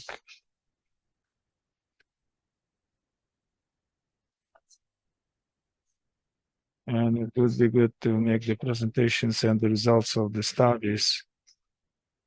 From Batken province, there are 6 rivers that are started in Kyrgyzstan and goes to Tajikistan and Uzbekistan. There are many conflicts and there is a continuation. And with the climate change, this issue will be even harder in the near future. Thank you. Yes, we'll try to make the mix.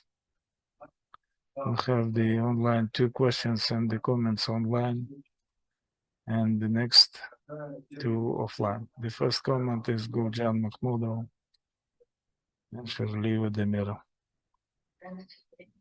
Distinguished colleagues, and Rahat, thank you for the organization of this event. We had a very interesting issues that have been raised.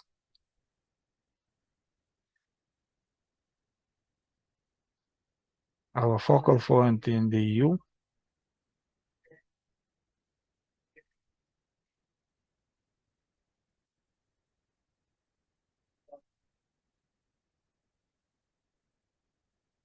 I want you to, on the awareness raising, maybe we should go down on the community-based level and the proposal related to the involvement and the role of women in climatic issues. I think it is a very important issue as well to have more this type of platforms for the exchange and the potential cooperation. Thank you. And Shirley Vadamira, please. Distinguished participants, thank you for the organizations of such an important roundtable. I represent the National Institute of the Public Health. I'm interested in preservation of the genetic resources and biodiversity and the influence of water factors and the infectious diseases. As Guljan already mentioned, the capacity awareness raising amongst the general public, but also the decision makers, because many issues are stuck at the point of decision making. It's not just about the awareness raising, I think, and working with the decision makers as well, I think is also crucial point. Irina,